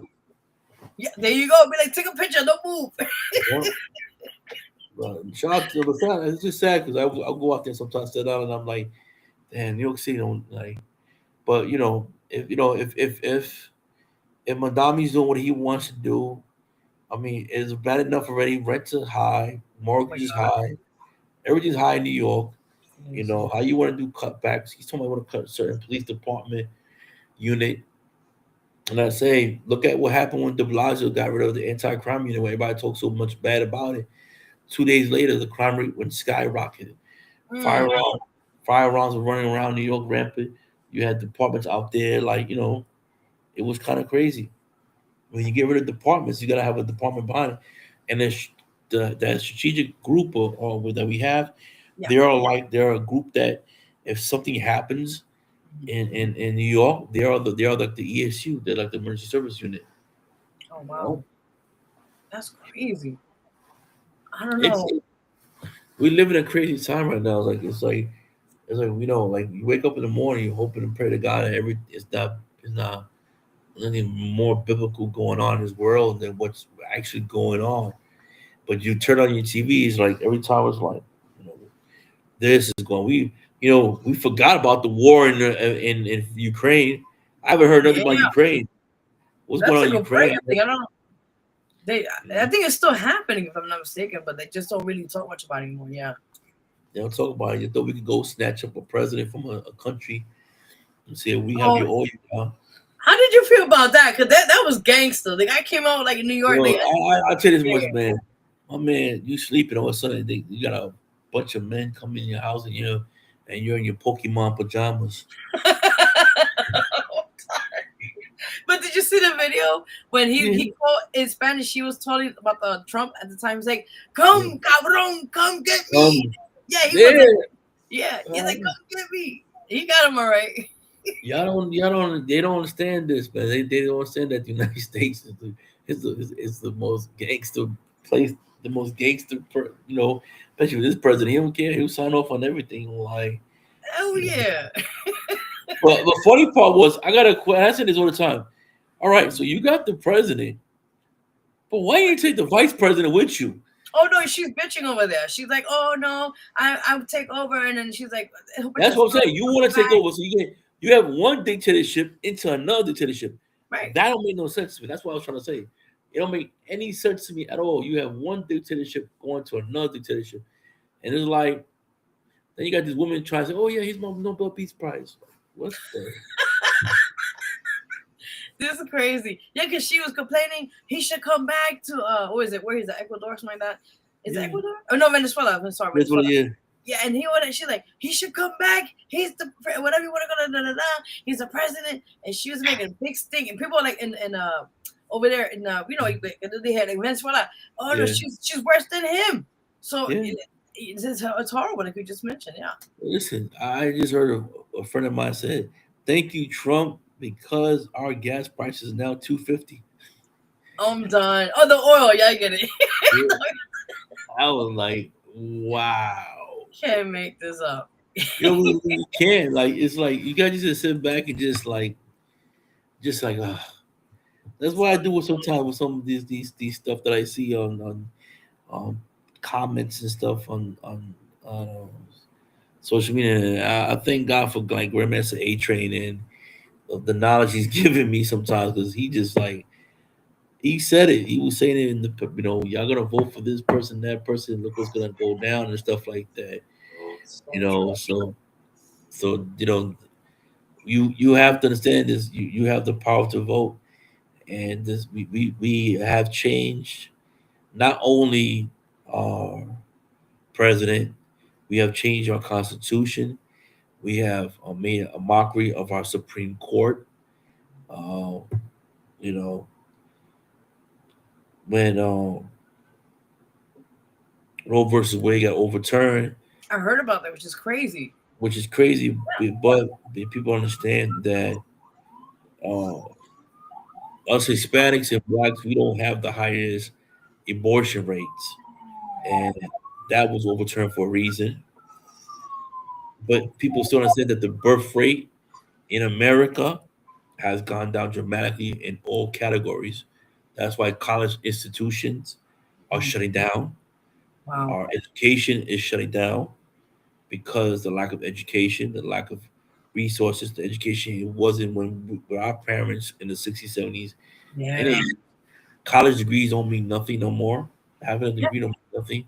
It's just a piece of paper now. Back in the days, a bachelor's degree meant you could get a job making 70, 80,000 a year. Now it don't Yeah. mean nothing. It's um, McDonald's ain't serving food no more. There's no more customer service.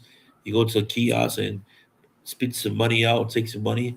Okay, here you go. It's like fast food has gone that way now. There's no more, customer services out the window. Yeah. And there's We also AI. That's another big thing now. AI. Yeah. AI took over everything. If you look at all the movies that happened in the past, you know, people understand. First time I heard AI was in a Batman cartoon. Oh, That was back in the 90s. You did. damn. So we did hear about AI, but before that, it was in the James Cameron movie Terminator, Ah, you're right. Yeah, yeah, I remember that. and then you had the Matrix. Again, the Yeah, Matrix predicted what's going on today. ain't that It's crazy? it's it's crazy, you know. Before that, you had Back in the Future. Yeah. So You know, everything was coming out. Yeah, we know we know that definitely. eventually everything's gonna come out. What comes out, and then that's why I say to people like, you just gotta sit back and watch and pray. Yeah. And I think that's one thing that we have to do. We have to pray. Now we gotta be careful with these multi-billion-dollar churches, but you still Mm. have old school churches. I know somebody made a mockery of the church with this Oh, comedian. Drewski guy, the comedian. Yeah, I don't that had mind me him. laughing. I'm not gonna It lie. had me laughing, but it's the honest truth. He's not mocking the church. He's He's mocking speaking the those. truth. Yeah, Yeah. he's speaking the truth of what goes on in the churches. But it starts out with the Roman Catholic Church because they have the most property and most money. But yet, though, we don't talk about them. We talk about other pastors and stuff like that. But we have to understand this as a society. We just have to be prayer, be vigilant, train our children the right path of life. And try to be there for our kids and the next generation. The next generation is coming in. It's like I don't know what I'm leaving this world into. I know my parents and what they were leaving us to now. Now my generation is like everybody wants to do drill rap. Everybody wants the fast money, and they Yeah. don't understand about investing money and getting involved in certain things. Everyone wants the fast paced life, So and true. it's don't understand the hard work does pay off, and having a job with a pension and benefits is better than having fast money because that fast money is gonna be gone. Hmm. What you have to invest in, So you true. know. And like you said, a lot of times now the generation like now is it's not the same. They don't think like we used to think. Things were like, okay, we have to have savings, we have to have bonds. We have to have things of a future. God, if something happens, have a will for the Yeah, kids. Things of that sure. nature. Yeah. Well, I say the first thing is life insurance. Mhm. You know what I'm saying? And then that's a big thing. Life insurance. People don't talk about life insurance. It costs $25,000 just to have a basic funeral now. Yeah, it's expensive. You know, so but the way people are dropping, people not thinking like that. Everybody's cremation, cremation, cremation. Yeah. You know, everybody's cremated now. That's not much money, but It's making making the proper investments, making the proper choices in life. It's it's hard. We live in a world that's hard. Um, Money is not that great. Eventually, money is gonna be gone. The penny is gone. oh So my, eventually, actually I can't believe that. the penny is gone. Soon, the was it the 10 cents and the 5 cents quarter is gonna be gone, and money will be gone too, because a lot of places I've been to recently, a lot of venues, they now how you say it, I think I was in the Barclays, in a Mhm. couple places they don't take cash. You have to have everything is What? debit. Everything's debit card. I I went didn't to know. I went to Yankee Stadium Uh-huh. last year and a couple times, and everything is debit card. Everything's debit card, credit card. No Oh, more cash. A lot of I these sports, you know. and it's sad because it's like, back in the days, money, it's like I said, now it's electronic. Everything is not like it used to be Yeah, valuable back then those times. I took my mom to see a Broadway play, Buena Vista, and that was my mom's first ever time going to a Broadway play. And I was saying to Oh, him, like, how much is this? Like, oh, you gotta pay with card. I'm like, what? Like, okay, here you go. Tap this card, tap that card. that's crazy. Take Katie to see the Rockettes for the first time. Again, Oh tap my your card, god. tap your card. Yeah, it's not cash no more. It's like tap your card. Yeah, that's like I think the new thing now. And then the Yeah, next 10 to 20 years, what's the next thing coming up? With that. we don't know. We don't Yeah. know. That's what I said. That's what we don't know what world we're living in. They'll say that if BMW has a shop or a factory somewhere overseas, and they have four robots doing everything, and these four robots built like 15 BMW cars Yeah. nonstop. They were there. They built 15 cars, I think, in 3 days or 4 days. They built 15 cars in that amount of time. Crazy. So It's, that's the it's world true. we live. We live in the world that we just gotta be grateful for what we have and thank God for everything that we have in this world. And it's crazy. You know what I'm saying? Definitely right about that. You Definitely. know, Now, hey, no, you're good. My other question to ask you, now let's get back a little bit on yeah, the yeah, martial arts and everything. So, yeah. what is your end game, as I call it? What is your future goals you want to do to, eventually, pursue it in that sense? I mean, like I said it before, like like the whole thing was to try to get to school. But like, if that doesn't happen, like I always have other options. Go get the master's degree in college. I still like teaching. I haven't taught. I didn't teach last a lot like I used to. It was 4 years I was teaching in Long Island. I was traveling back and forth to Long Island teaching up Yes. there. So, I'm getting back into the groove of teaching again. Once I get my license, I want to start driving because that train ride is a long train ride. It's almost Oh, about almost 2 hours to get up there. what? Yeah, almost 2 hours. Because I'm going out to Ronkonkoma, and then from Ronkonkoma, I'm taking a cab ride for about 20 minutes. Yeah, that's a mission. Yeah. So that's why I said to people, the hard work and dedication of that. But the goal was to eventually have a school and have a school where you come in and you're gonna learn, and it's not about coming in there and like, gaining trophies and awards and medals. That if your school is all about that, I'm not saying nothing wrong with it, but I want to teach you about, you know, how you say life skills. Teach you about how to be life skills, how to give you that mentorship, giving back to those that need it. I think a lot of us in the martial art community, some do have the mentorship of giving it to students, and some don't have the mentorship to give to students. Mhm. Some practice being a mentor but don't know how it is to be a Right. real mentor, because you have to be a mentor. And so you gotta be a father sometimes. So you gotta be a big brother. So you gotta be a little that male role model. Because sometimes are you willing to step up to that plate? And that's why I say to everybody, I don't see a lot of that. Well, I mean, back in the days in the 70s, 80s, we had more of that.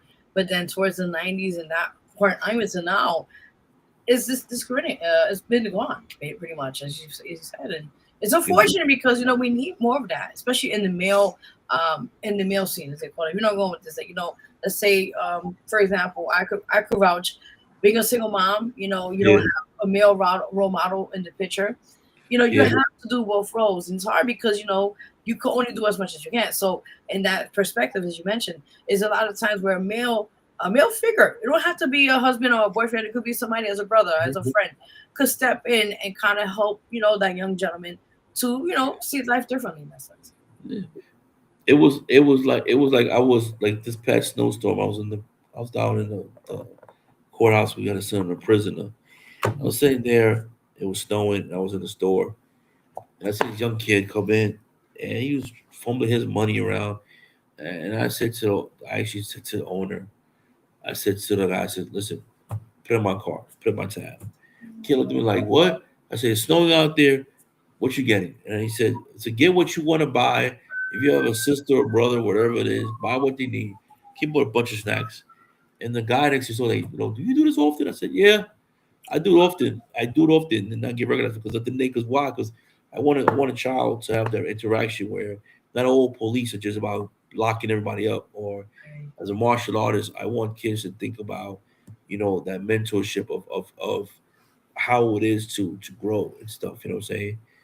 You know, I have a group of kids in Long Island. Those kids, when they hear I'm coming up there to teach, they all want to come to class. They like Oh, yeah, so I have one or two of them up there like that's like that. And then there's only one I cater to sometimes because he's like that. I But love that's that. what it is. As eventually one day if I do have it where I could have my own spot, you Mhm. know, you know, like I said, I hope it could happen. If it don't, it don't.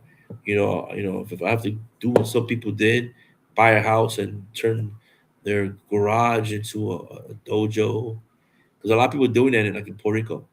In Puerto I Rico, heard. Yes. they've been doing the garages. I have a friend that I see on TikTok that he's a mechanic.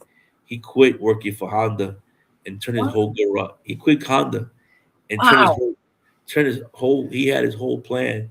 So he turned his whole garage into a whole mechanic shop. He said, Wow. why pay overhead fee, pay all this? I have a big garage and I can turn my garage in an instant. There's nothing wrong with it. As long as you know your law, as long as you know what's going on. And that's how it is. In New York, you have to have a LLC, you have to have insurance, you're gonna have to the cost to run a studio, you know, it's almost what eight my friend Jerry was telling me it was almost 2,000 a month and he was Ooh. borrowing space from another teacher. So that's another issue. My Oh. friend Mike, he's blessed because I think in Gold's Gym, he's paying about 1,000 a month, but he's borrowing a spot inside Gold's Gym. Wow. Jesus. I didn't realize it was that expensive. I mean, with like you said, the cost and everything with that. The cost of rent and everything. And that's why you see a lot of these martial art teachers, they go out there, nothing wrong with what they do. There's some that go out there and travel these different places and show off their skill set and use the money from that to pay off their rent, to pay off things. Some turn it into a business. Mm. There's nothing wrong with it. There's nothing wrong with turning martial arts into a business. But then when you got people saying McDojos and all this other stuff, that is kind of like wrong because what the martial art was always about was to spread the martial arts any way it means necessary. So that means that every school that so if you see so that means every martial arts school is a dojo, is a McDojo, because then the art is being spread around. Oh no, we're talking about schools that's watered down and pay for belts. Okay. But if a student puts 4 years into martial arts, like this young lady did, Mm. why is it okay for someone to put 4 years of hard work and they get their black belt? But for say somebody that put in less hard time to get themselves established, you got a problem with it. That's crazy. Yeah. Oh my god. Yeah. I don't know. It's a lot of work, but I really do believe you're gonna get something coming soon, the blessing in your way. And I don't think, although I know you for years, all the hard work you put in, the sacrifice you're going through, and the setbacks and that, is not for nothing, right? Yeah, I know. I said to people, my door is always open. Like it's like I always tell people, like if it opened up for me, listen, it'll be a great thing because it'll be a martial art program where and you walk it in there and be like, this is not what we normally do. Why are we doing book reports? I said because that's the it's the wisdom is the knowledge. I remember early on seeing this episode of Simpsons where Bart wanted to learn karate, and the teacher hands him a book called The Art of War, and he said, "We got to feed the mind with knowledge." And he was like, "Wait a minute, I don't keep me to learn the touch of death." Oh He my said, god. "No," but he's like, "No, young man, we have to first feed the mind of knowledge, then feed the knowledge of how to with the fist." I think Mm. that's what we have to understand is it's great to have the knowledge, but then it's also good to have street knowledge and learn different things and have financial classes and stuff. You No, you're know, definitely teach right. teach financial classes. I think like I said, it's good because like I said, one way if like you said, God forbid in the street, if something happens, you know immediately what to do, and it's your circumstances, and it's good to be book smart because you Yeah. have both best of both worlds in that sense. Yeah.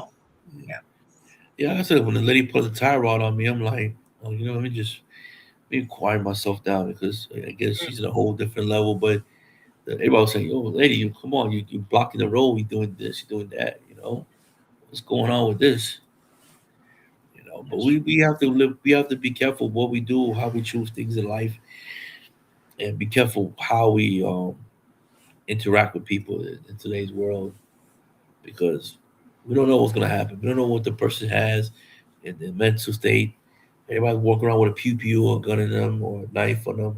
And That's look scary. at that! Look at that poor man in the Bronx walking, got tripped, fell to the floor, and got stabbed. I didn't know what was going. Wait, he wanted to train or something. What was the He was story? going to work. He's on the way to work. He tripped. Uh-huh. He tripped tripped over somebody's leg. Told the guy sorry, kept on walking.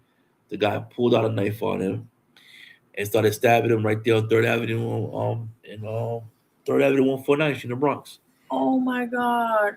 It killed the man. Killed the. He was a security guard, single father.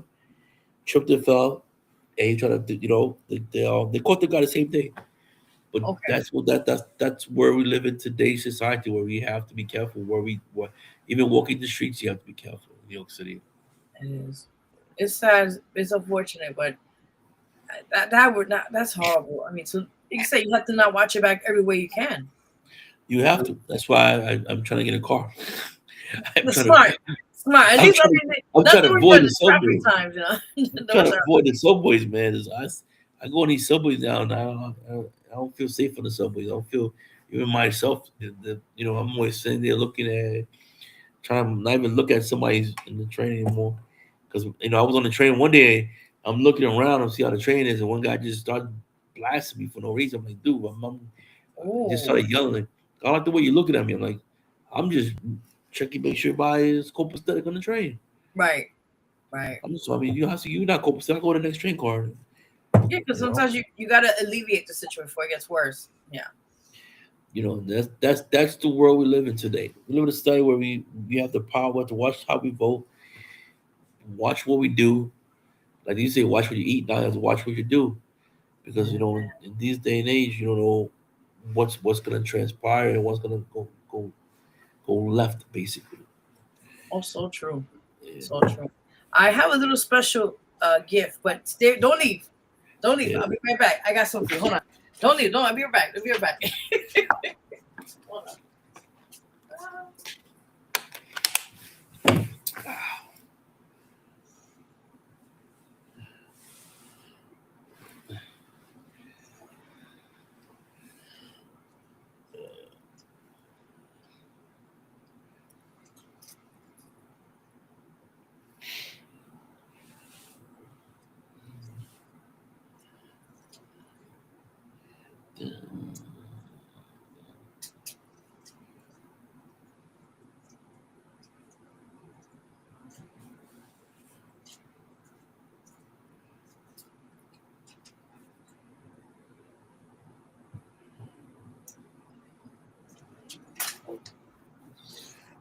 All right. I am back. I'm here. I'm here.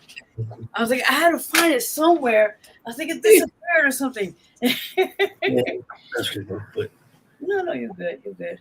All right. So I know last year we did as you know, the toy drive we did, and yeah, I know during the time the schedule when it was off, but it's okay. But yeah, I wanted to I know when to present it to you in person, but we still have it here. In yeah, honor of what you helped a lot last year, and then so 2 years ago, actually 2 years ago, yeah. and I was trying to make it this year. I was like, this. It was a lot going on that day. no, it's listen. I understand, but with that said, we wanted to give you a little token of appreciation on all Oh, myself and Jason and the Conservative Party of New York City County. We wanted to give you. I don't know if you can see it. oh, wow, We got you wow, an official, just a thank you, a token of our appreciation for, wow. um, you know, you contributing, as they say, and helping us with the community work. And as I said, I talked to you privately. I said Yeah, I got something for you, but I didn't want to announce what it was. But now yeah. Well, that's you're awesome. here. It's Oh, you did.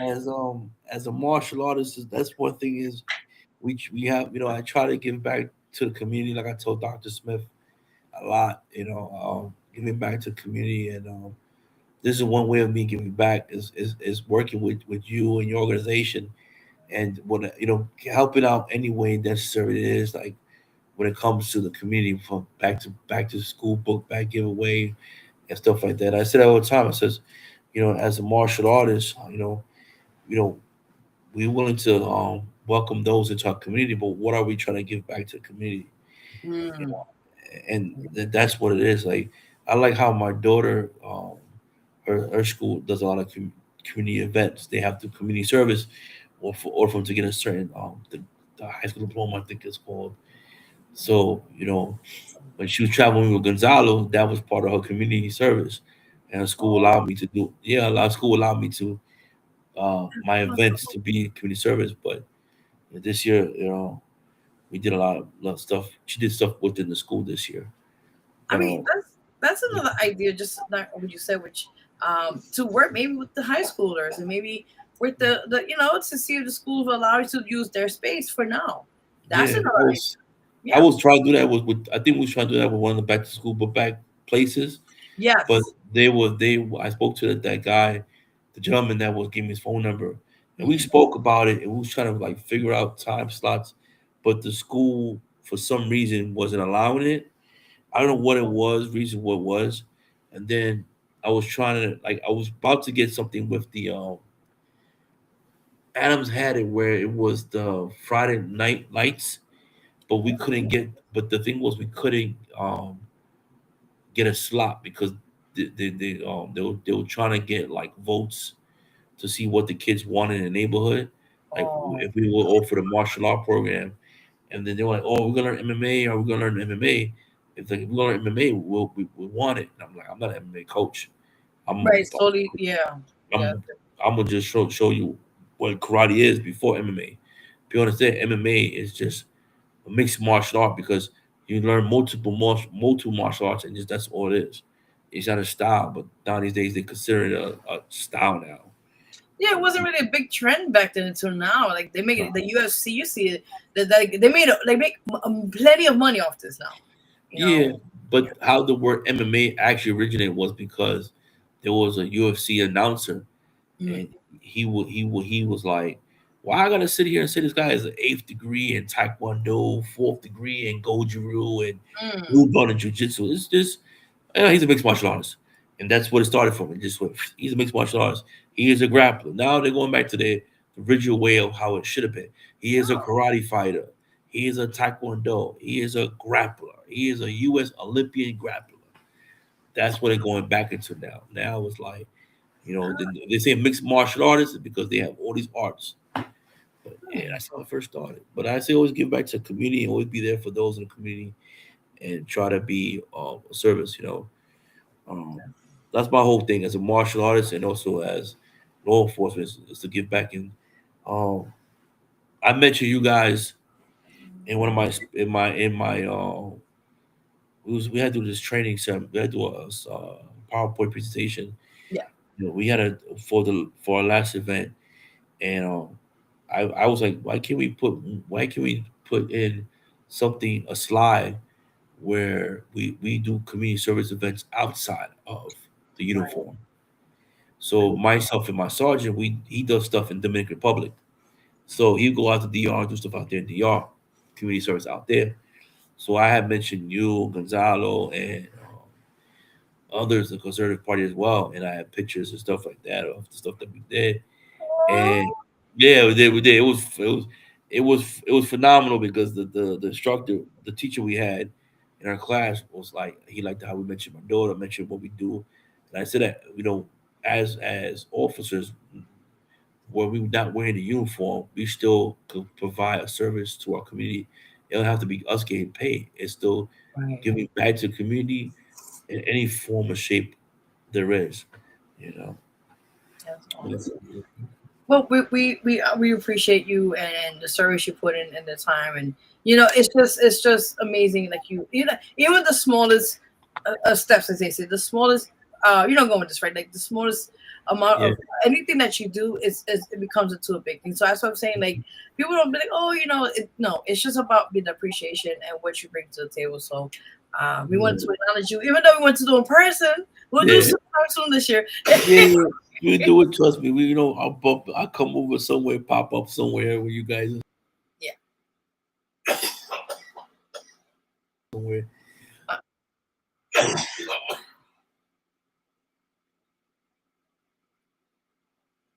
I think you froze. Oh no. So that's Oh, do you think? Okay. Oh, I saw it like this. I was like, trying to hear what you were saying, but okay. Oh gosh. No, but like I said, don't worry about it. And just continue. Continue what you're doing. This is a new Yeah. year. 2026 is already just officially started. So want to thank you so much. Before you go, tell people where they can find you on social media. So basically, you can find me everywhere on social media platforms. Usually on TikTok, you hear me say, "It's your boy." So You be yeah. early in the morning too. I be noticing that. You know? Yeah, listen, I'm everywhere. I'm on TikTok, and everybody is like, "Where? Why is that?" And my friend in Texas, one of my grandmas in Texas, like, he says, "Man, I love when you do that." It's like I said, because it's from like when I was a kid, we don't. So you can find me everywhere. I'm on TikTok. What's these AI quotes and stuff, and different pastors, and putting pictures up there of my daughter and me. There's not that much martial art stuff up there, but I try to keep everything, copacetic. If I do put martial arts up there, but it's mostly TikTok, Instagram, Facebook. Um, I'm on there as CJ Rivero, so I got to thank Fast Feet Fontanez as well. He did an awesome map of my beginning of my journey in the martial arts. So yes, yeah, so it's just cool, man. That's why I could be. I think I'm on there. I know I'm on Twitter, but I don't remember my Twitter account. I don't even think anybody use Twitter anymore. We gonna go at Brand X or It's weird. They rename it X. It's like them, excellent. Brand X sound like some like 1980s Batman move, Batman Code X or something. It's like Yeah, yeah. So that's why I'm over there mostly on social media platforms. Just doing different videos and talking about life in general. It was the typical journey of New Yorkers and how to survive the concrete jungle of New York. Because there's a jungle out there. Oh yes, it is. And we already know about that. But furthermore, I just want to say thank you so much for coming on the show. And you're more otherwise you never know. You're more than welcome to any time to come back and talk a little more about a couple of things and that, and of course update us. What's been on your progress with that? Everything with the work in that. Definitely. Like I said, I would have been in Atlantic City, but I heard a storm is coming, so I ain't Yeah, going up better there. be safe. Better be safe. Yeah, I ain't going up there. I don't think they're gonna do well. They might do well. I hope they do well. I say nothing negative for those who are traveling to Atlantic City to that martial art convention. Travel safe. Be safe out there. This is from the troublemaker that they call out there. But this is CJ saying this. Be safe out there, guys. Really, really be Man. safe. You already know, man. You already know. But just stay working what you're doing, and stay determined, Yeah, definitely. Awesome. All right. Thank you so much for coming on, and we'll talk then, Yeah, definitely. Everybody, take care, everybody. Yeah, man. You take care. All right. Bye. Bye. Awesome. That was amazing, guys. Again, big shout out to my big bro. He also known we goes by different names. We know by CJ Rivera, but he also, again, I call him Sensi, but he's also known as Soki, CJ the Terror. So check him out, support him on all that he's doing right now. We'll update you guys more when, in a couple of months, we'll see we'll update you guys on that. So you already know. So with that said, we are going to take another quick music break on here. And after that, we'll get into breaking news and other things that we do on the show here. But so update you. It's been a lot of things going on. So I'm going to update you on all the other stuff as we speak here on the show, as you guys already know. So with that in mind, we are going to take another music break. And then we are going back to the other shows. The other things we do here on the show, we always get crazy and wild and crazy stuff in this show sometimes, It's after hours, right? It's after 9, so we could go a little more adult content in that sense. Woo! And don't mind the background noise, guys, by the way. Sometimes I try my best to avoid certain sounds in this show. If you have been a loyal fan watching the show, you know what I'm talking about. Yeah, it's a lot of crazy stuff happening. But with that in mind, yes, we'll be right back. Again, you're watching the Vero G Spotlight Radio Show with your host, Vero G. So with that in mind, we'll be right back. We got a lot more things. And also, I got a request by Real Lyrics, so I got the official video here. It's kind of like a pre-unofficial video until we get the official video going on. But again, it's called No Hope by Real Lyrics and myself, Vero G. And I feel like the third person here. Anyway, with that said, let's go play that. And we got a couple more tunes for you guys to come right back. Again, you're watching Vero G Spotlight Radio Show. Your host, Vero G. We'll be right back. Yes.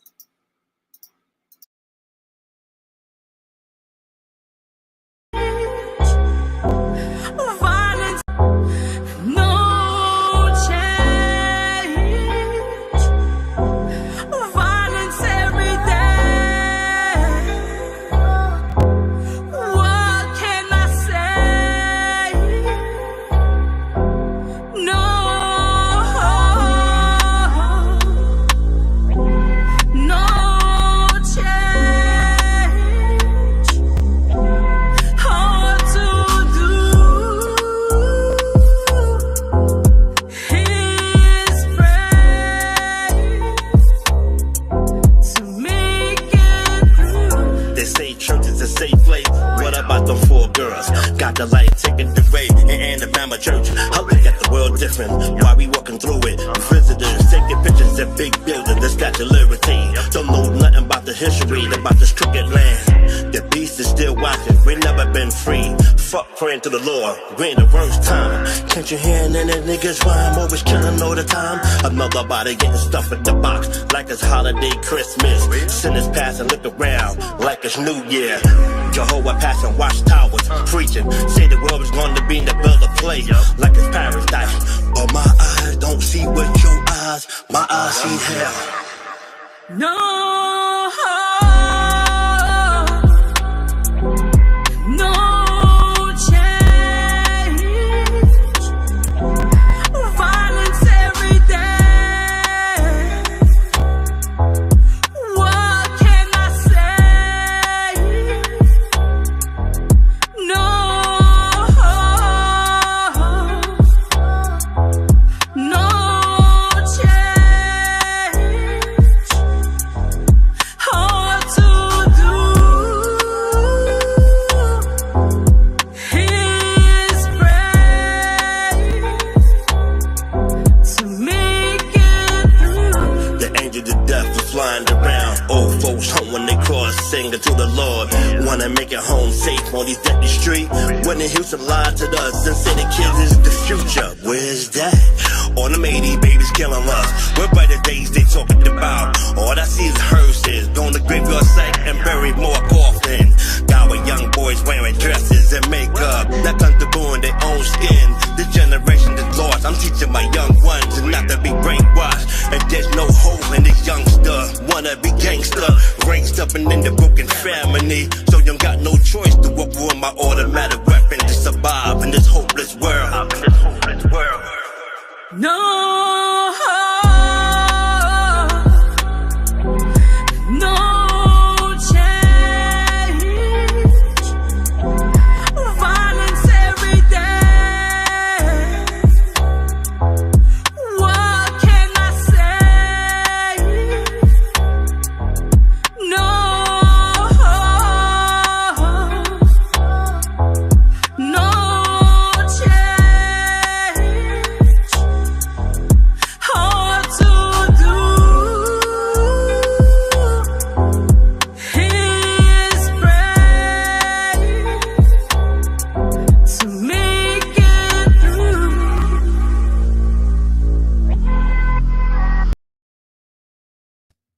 Hey yo, this is Aunt Taylor, and you're watching the Vero G Spotlight Radio Show. Hey yo, this is Aunt Taylor, and you're watching the Vero G Spotlight Radio Show. What's up, y'all? It's your girl Naira, and you're tuned into Vero G Spotlight Radio Show. Down here where the heat don't quit, where sweat runs slow and bodies sit. Them city lights don't shine where I lay, but the stars in the south light up a mile away. Something about when the breeze hit my skin, whispers of the tires pull me deeper in. Sipping sweet tea, but mine needs something stronger. Boy, I can tell you won't last much longer.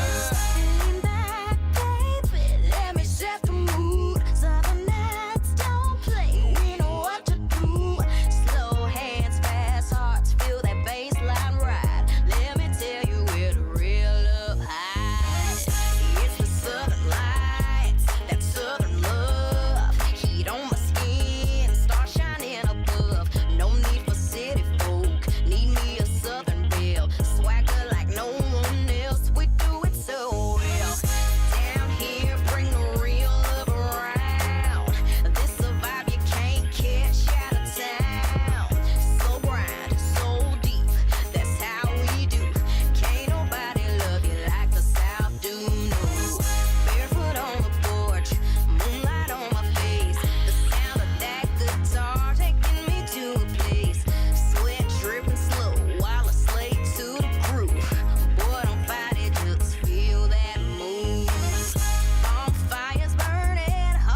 never gonna be messed with again. Wanna be the one that pissed me off, let's begin. Poking the skin, hoping I'll break, but words don't penetrate. Got me too early to celebrate the flakes I'm brushing off the shoulders. You count the fact that I'm getting noticed. No kid games, you by me getting flamed up. Can't believe I wasted energy on the lane. Could do a lot more in my time. Smooth criminal with no trails of the crime. I'm on the road, nobody can stop that, so fall back. It's too bad you're on the wrong side of the tracks. I'm back on the scene feeling brand new. Looking at the world from the rear view. You try to take what I worked so hard for, that my friend is a bad move. Fiesta. Fiesta. Fiesta. Fiesta.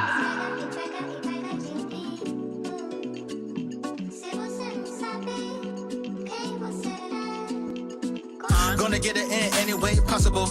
You sure don't know that I was unstoppable. You can never step up, so just step down. Smile, turn and shine, that time is now. Put you in your place, told disgrace. What, got nothing to say? I'm not gonna let anybody who was in a bad mood try to mess up my day. Never that, party back.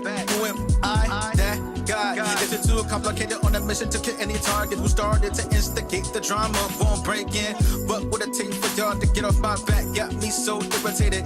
The haters are mad at me cause I'm more fortified than before. Became the best and I made it. Fiesta. Fiesta. Fiesta.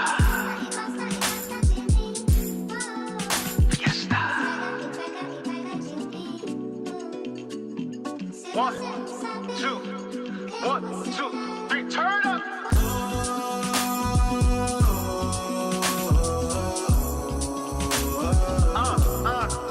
Let's go.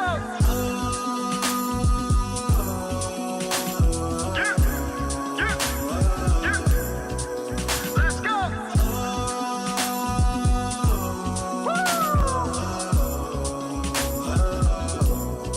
One more time.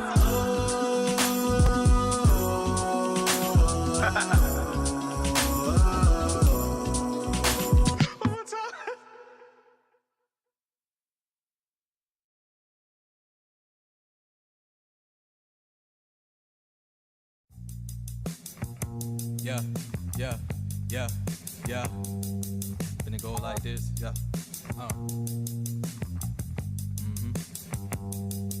Yeah, riding in the whip and I'm alone, but I'm in my zone. Meditating on the next song. And then I see my homie Cruz just made another upload. I'm like, shit, I'm just gon' drop on this one. Body slam. I heard they throw salt behind my back, but I don't give a damn. Flow so strong that I might need a dam. Need an ocean. Public school system built like a 9 to 5. The shit is bogus. I've noticed there's more to this. For now, I'm just gonna kick back, smoking White Lotus. I got motors that needs to be put in motion like a newly installed motor. Taking shots via floater.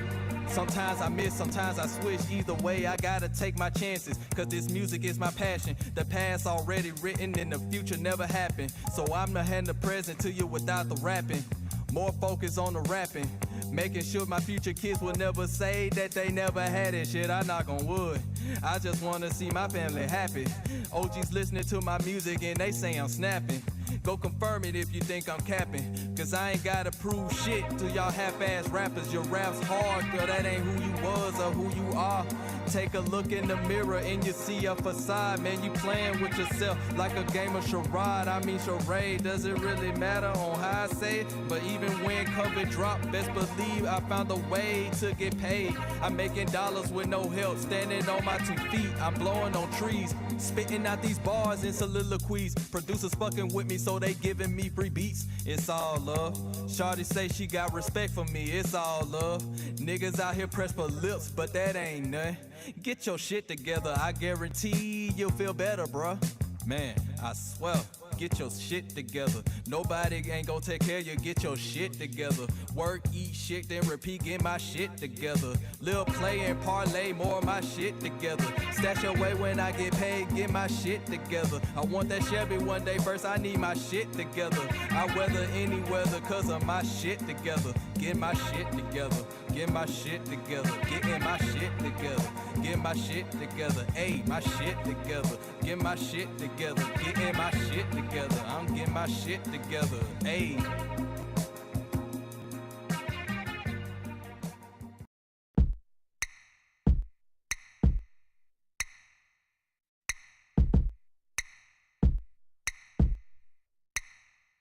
You should have believed in me.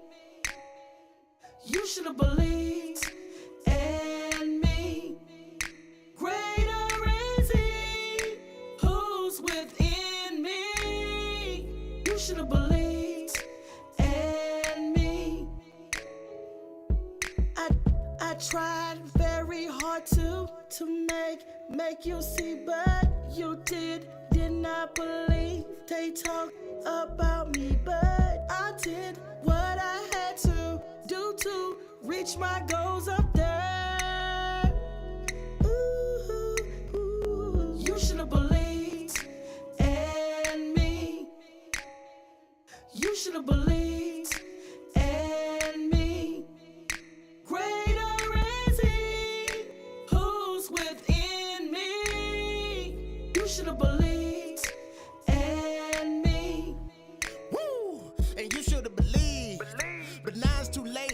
Time in my music, but my bills went late. When you was out to get your doctors, I just let you be great. We used to share the same dream, never been on Section 8. But you still pack your bags and you left open my gate. And I gotta call you petty cause my dog escaped. But it's cool, I ain't mad though. And I ain't tripping off you no more. Now you at my show in the front row. And let me tell you what you didn't know. Because the day you choose to leave was the day I got the TV show. And now you at my fan though. Girl, please, I wouldn't care if you was on your knees. Now get in line and pay the regular fee, cause I'ma walk straight past and say you should've believed. Now get in line and pay the regular fee, cause I'ma walk straight past and say you should've believed. You should've believed in me. You should've believed in me. Greater is He who's within me. You should've believed.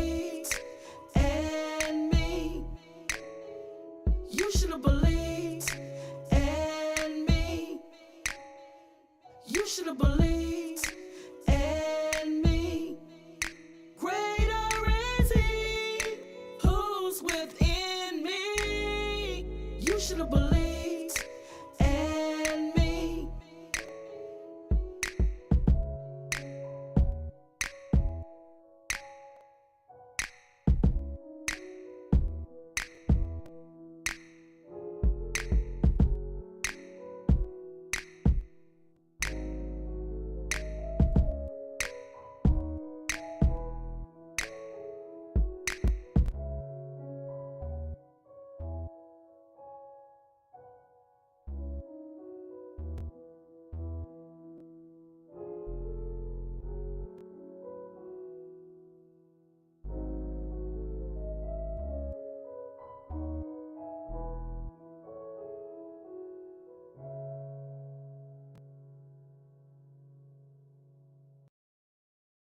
This is Real Lyrics. You're listening to Vero G Spotlight Show, the one and only.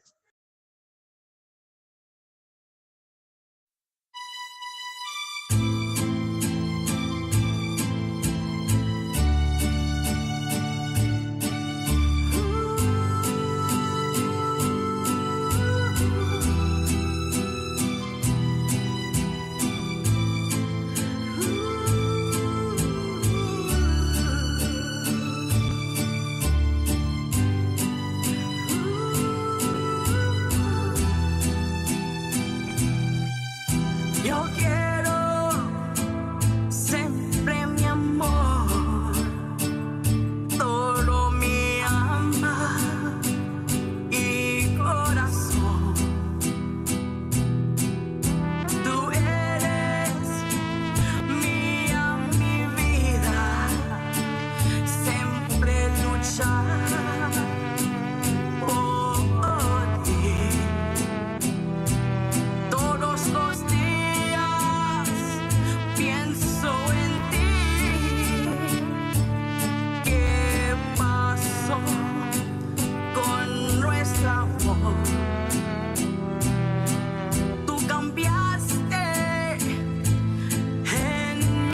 right, guys, we are back on the show live in the building. Your girl here, Vero G. If you guys like those tunes, definitely go check them out. Just play right now my last song, as you heard. Rompe Mi Corazon's out now on all digital platforms. Check that out. Check out, there's a few other artists who got their names, forgive me, but just support in general. A lot of great artists on here. I just always want to show support as much as I possibly can on this platform and continue just giving the blessings upon blessings. I think you guys already know. So you already know. But like I said, we played the song, I realized myself. It's called No Hope. The video, unofficial video is already out. But we'll be soon doing a official video. Stay tuned. I won't say too much, but stay tuned.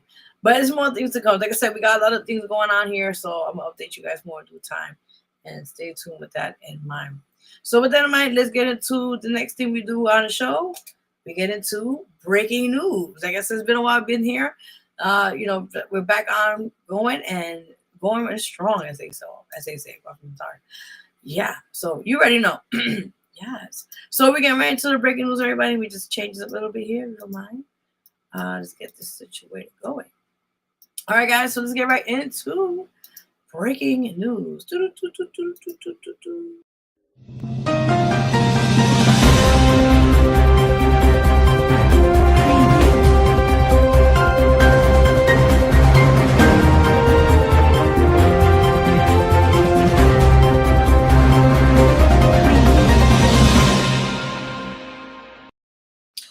Yes, guys, breaking news. We be giving you news here, locally, and also international, worldwide on the Vero G Radio Show. Yours truly here. All right, so let's get right into it now. As you guys know, there's a lot of weird things been happening in New York City. And with that in mind, let's talk about the cold weather. That's the first thing we're gonna talk about, right? Let's show you, please. Let's go. All right. If you guys see that we just had a huge, as it called, snowstorm this past Sunday, I believe. I'm not mistaken. I think it was Sunday. And they're stating that might be more snow coming this Sunday. I don't know. I hate snow now. It's been crazy. The last snow blizzard we had, which I remember as a kid, was in 1996. And that was many moons ago. I'm not going to tell my age, but I was in like elementary school, okay? It got to a point when I remember as a kid, if y'all don't remember this now, I'm going to take my face out here so you can see the picture. All right. Now, I remember as a kid, right, back in the days, when that happened, I don't know if you was an adult at the time. I don't know what year. I don't know how old you were at the time. But when I was a kid, when that happened in 1996 blizzard in New York City, I remember it was past my neck, and I was small back then. So imagine, I don't remember how many inches, or we want to call it, a feet of snow, but I remember it was a lot. And I never forget, true story. One time, mother, she rest in peace, she sent me to go in the corner to get her milk, and for her son, my little brother at the time, and she was like, "Oh, look at this," and I'm like. And I get a list. So when your mothers give you a list of things to get, it's not one or two. It's like a few items there. So I'm running out the door. I open the door and I'm over here like, shit. The snow is going past my neck. I'm trying to figure a way just to go in the corner and come back safe. And by the grace of God, I don't know how I did it. I crawl. I remember I literally crawl. I can't make this shit up. I crawled from the building towards the corner. I don't know how I did it. Got the stuff, crawl back. As soon as I closed that door, I said, I don't want to ever step out of that apartment ever again. This is a true story, by the way. Okay, true story. All right, so back to the story here. As you guys know, we just had the snowstorm this past weekend. Less said and done. So I'm going to update you guys. First and foremost, I hope everybody's okay, because I know this weather's been really crazy again. For the most part. It's been not that great out there weather-wise, meaning, a lot of people have been complaining. The snow hasn't really been plowed, forgive me, wrong word. And at the same time, it's been crazy. So please be safe out there, everybody. Please do, okay? All right, so let's update you guys on the snow information I told you about, that we may be having another snowstorm. I don't know, but I'm going to give you the information that I know so far. All right, now I'm blind because these snows are small. So I'm gonna make the best of the situation right now. So yeah, let's go. All right. So why always get the wrong news here? My goodness. What? Hold up. I hate when I do this and it's like the word. Are you serious? Come on, man. I looked this up. All right, hold on, everybody. I hate when I get. Oh, here it is. Okay. Bugs right here. All right, so it stays here. The update. New York City is currently facing its first severe cold snap in nearly a decade, with temperatures dropping into the teens and wind chills reaching as low as of 10 degrees negative Fahrenheit to 15 degrees negative Fahrenheit. Mayor Zoran Madami, who was sworn in on January 1st of 2026, confirmed on Tuesday that 10 deaths have been linked to this extreme weather. Oh my God. Casualties. At least 10 people were found dead outdoors between Friday and Tuesday. Victims include residents of Queens, Brooklyn, Manhattan, and the Bronx, while official causes of death are pending. Many show signs of hypothermia and exposure. My goodness. Yeah, I heard today was really, really bad, by the way. I don't know. Be safe out there, people, please. Bundle up, wear layers, please. It states here also at least 6 of those who died were believed to be experiencing homelessness. Oh my God. In response, Mayor Madami has expanded the city's cold blue protocols, adding 20 warming buses and 18 enhanced warming centers. It states here the city briefly recorded colder temperatures than parts of Alaska. Damn. On January 26th, the Hudson River began to freeze over the first time ever since the year of 2018. Over 23 million pounds of snow have been melted using specialized machines to clear critical infrastructure and transit routes. The city is currently under an enhanced cold blue alert, and hospitals have been instructed to limit discharges for patients with no safe place to go. Again, if you or anyone that you know may need a shelter or warm place to stay, you can find their nearest location through the New York City Warming Center Finder. Again, people, please be safe out there. Okay, I cannot stress this enough. Yeah, this is like one of the coldest, and I've been in New York City for how many years? My God. And this has been one of the coldest snowstorm combination of everything altogether. So again, please be safe out there. Wear your layers. Be safe. If you don't need to go outside, don't go outside. But if you have to, just make sure you have enough layers so you don't have to feel that cold coming. Get ready. All right. So next one, breaking news. If you guys see here on the screen. All right, here we go. So apparently, you guys know there's been a big situation going on. Apparently, there's a lot with the contracts with these hospitals, which they're very well established, by the way. They're very well established financially. It's a lot to its story, but let me get into it. So you understand why these nurses, these nurses had decided to take a strike because of pay and the fact that they don't feel like they don't feel respected and they deserve. Nurses, let me give you something. I was in hospital recently for my health situation, and we tell you these nurses go an extra mile. They want to make sure you are good. Bedside manner is amazing. Customer service when it comes to take care of the patient. They do a whole lot. So I give it to these nurses, no matter what they work at. If they work at a private, let's say, facility, or they work at a public domain, what do you want to call it? I give it to all these nurses because they work their ass off and do long hours and sacrifice their own personal life to make sure patients and those who are in need are taken care of. So with that in mind, let's get to the story. So it states here, as of January 30th, right, 2026, that was just today, states here the massive strike involving roughly 15,000 nurses across the Mount Sinai, Montefiore, and New York Presbyterian systems has entered its 19th day with no final resolution in sight. Well, technically, they had something in writing. It was something about to happen, but I guess last minute it got pulled out. So, side note to that. But it states here, in late January, nurses reached a significant agreement with Mount Sinai and New York Presbyterian to maintain their existing health benefits without cuts, resolving one of the primary sticking, quote-unquote, sticking points of the dispute. Negotiations are currently stalled on what the New York State Nurses Association called its most critical issues: enforceable, safe staffing ratios and better protections against workplace violence. Well, that's very, yeah, you gotta be careful of that. It says here the hospital systems continue to operate with using thousands of temporary agency nurses and have recently extended these staffing contracts by several weeks to ensure service continuity. A news conference is scheduled for a 2-day Friday at New York. That was, today's Friday, by the way. All right, today At New York Presbyterian Columbia campus, where striking nurses will be joined by labor allies to maintain pressure on management. States here progress has been incremental with tentative agreements on non-economical matters and healthcare benefits. Nurses continue daily picketing. A major point of contentment here remains the demand for specific enforceable staffing ratios in high-stress units like the emergency department. By the way, when I had a health situation going on, I actually went to New York Presbyterian. Let me tell you, that's one of the best hospitals ever. And the customer service is amazing. And I saw how they work there with these nurses. So I give it to them again. So it states here, yes, if you'd like to see okay, that was something else. Okay. So that's just the extra update on this recently up to date. Now, it's Friday. What's been going on with their nurse strike? Why are they striking? What's going on? Basically, these big hospitals, which make a lot of money, by the way, and they're very well known, they're very well good hospitals in New York City. Apparently, is like I said, it's the contracts.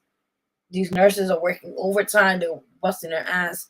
They're getting little to no pay, and they're strike.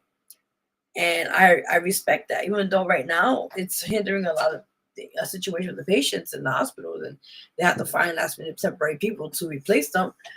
You know what I'm saying? But the KCB is just, give them what they ask them what they deserve. Again, chat's open, so you're more than welcome to add any feedback on this if you like. You're more than welcome to do so as we speak. So, but that's my POV with that situation as it is, as you already know. So yeah. All right, so the next one, I'm breaking news. This one, I just don't understand. I'm still shocked about the news. Her phone is out this week. I don't know, to each their own, but this gentleman, I'm staying out of it. But I'm just giving the news about this gentleman here. You guys know. As you know, he killed the, I think, CEO of, I believe is United Healthcare, the CEO at the time. I think it was Brian something. He killed him cold-blooded in broad daylight. That's what I'm going to say. Let me give you the notes, right? Okay. So it states here on January 30th, which is today, 2026, U.S. District Judge Margaret Garnett, issued a landmark ruling in the federal case against Luigi Mangoni. I said it right. The suspect in the December 2024 killing of United Healthcare CEO Brian Toswell was right. States here, Judge Garnett dismissed 2 of the 4 federal counts of murder through use of a firearm and a related weapons charge, which were the only counts that would have allowed for the death penalty. The judge ruled that the underlying stalking charges did not meet the strict legal definition of a crime of violence required by Supreme Court precedents to trigger federal capital punishment eligibility. She noted that while the alleged conduct was undeniably violent, the law required a different technical analysis. Bullshit. All right. Manjoli, whoever says right, forgive me, still faces 2 federal stalking charges that carry a maximum sentence of life in prison without parole. He also faces several state murder charges in New York, where the death penalty is not an option. In a separate victory for prosecutors, the judge rejected a defense motion to suppress evidence found in Mangoni's backpack at the time of his arrest, including a firearm and journal entries. Right now, the federal trial is currently scheduled to begin with jury selection on September 8th of this year, 2026, followed by the evidence phase in October. Prosecutors have until February 27, 2026 to decide if they will appeal the dismissal of the death-eligible counts. Very interesting. How do you guys feel about this situation? Again,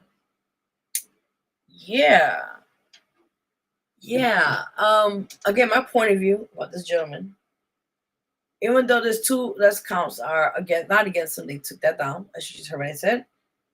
But the case may be, this man killed a man in broad daylight. His kids are now without a father, right? Forgive me, I'm still finding a call, by the way. Like I said, there's 2 kids right now that have not their father to be around. That was taken away. And on top of that, he did what he did, whatever. We can't go back on that, right? But the case maybe is he needs to serve the time. If he did the crime, serve the time. You don't go with this, right? He can't get a pass or can't get like oh, it's okay. You kill somebody, we'll give you a lesser charge. It doesn't work that way. But anyways, the trial date is in September this year. I will update you more in this case when I get further information. As you know, I did with the P. Diddy case. I was on top of it. Update you guys more on this. But this case is just going to be happening. It's been 2 years. He's been, mind you, by the way, it's been 2 years he's been in jail, as you already know. Remember, he got caught in 2024. That's 2 years ago. So with that in mind, we'll update you guys more on this situation and this matter. That was it for breaking news. If you guys see there, let me get my face back on the scene. Yes, hello my darling, hello my darlings. Yeah, so let me get some comments on we get to the next segment. Let's see, we got a lot. Jesus, hold on. Scroll down a little bit. Oh, thank you. Fire emoji. I think I saw fire emoji. Ooh, excuse me. Thank you, really. I appreciate it, lyrics. I love this song. Thank you. I think it's home early when we go to our song. I think. Thank you. Hell yeah, the 1996 snowstorm was crazy. And we were getting more this Sunday, and it's bricks outside. What? Listen. I tell you one thing. I hate the snow more than ever now. Okay? People could relate to this right now. I'm not lying. So this snow has gotten really bad out here. And yeah, it sucks. It sucks. All right, let's get into celebrity news here, guys, on the show. And you know how we do. We give you the tea, we give you the honey, we give you all that and then some. So we'll be right now on the celebrity gossip part of the show, as news. Audio Jungle.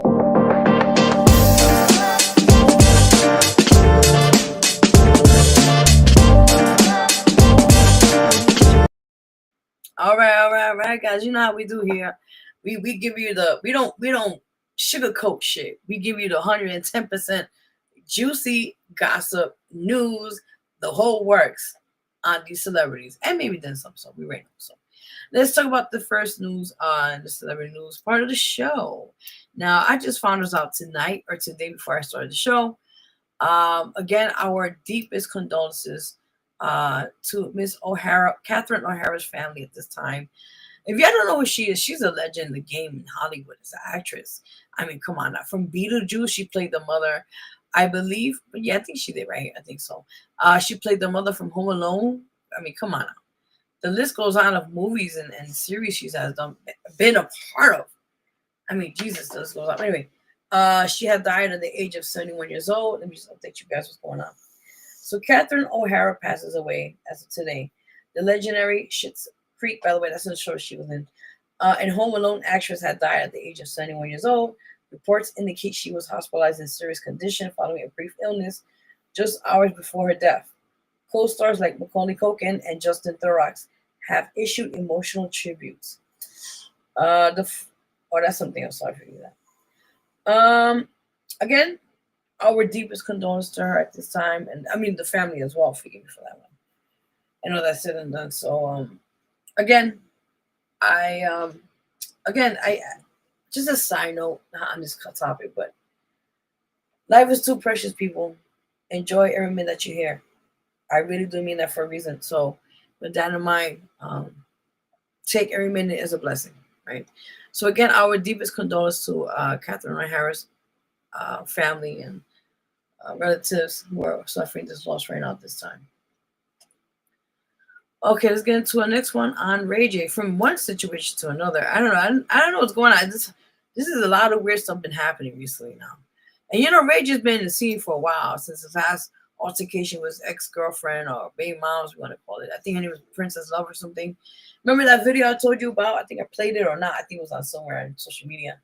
And apparently it was during Thanksgiving, remember last year, and it was an altercation he had with his baby moms and the family. I think the cousin was there or something, and she was living with their daughter, and it got to a point where I think he was live, and he took out a gun, and he threatened the baby moms and the cousin. I remember that.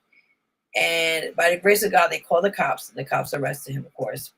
And through all that ordeal, the daughter had to witness all this. It's just unfortunate. And I don't know if he's getting help. I don't really know. But with that said, let's see what it says here on Ray J and his health right now, which I heard apparently is declining. So it states here on In January of this year, 2026, Ray J reveals a severe health crisis following a hospitalization for pneumonia, sharing that his heart is currently functioning at only 25% capacity. The 45-year-old R&B singer attributed the damage to years of excessive alcohol and drug abuse, stating he previously consumed 4 or 5 bottles a day. Oh my God, that's crazy. And up to 10 Adderall pills. Crazy.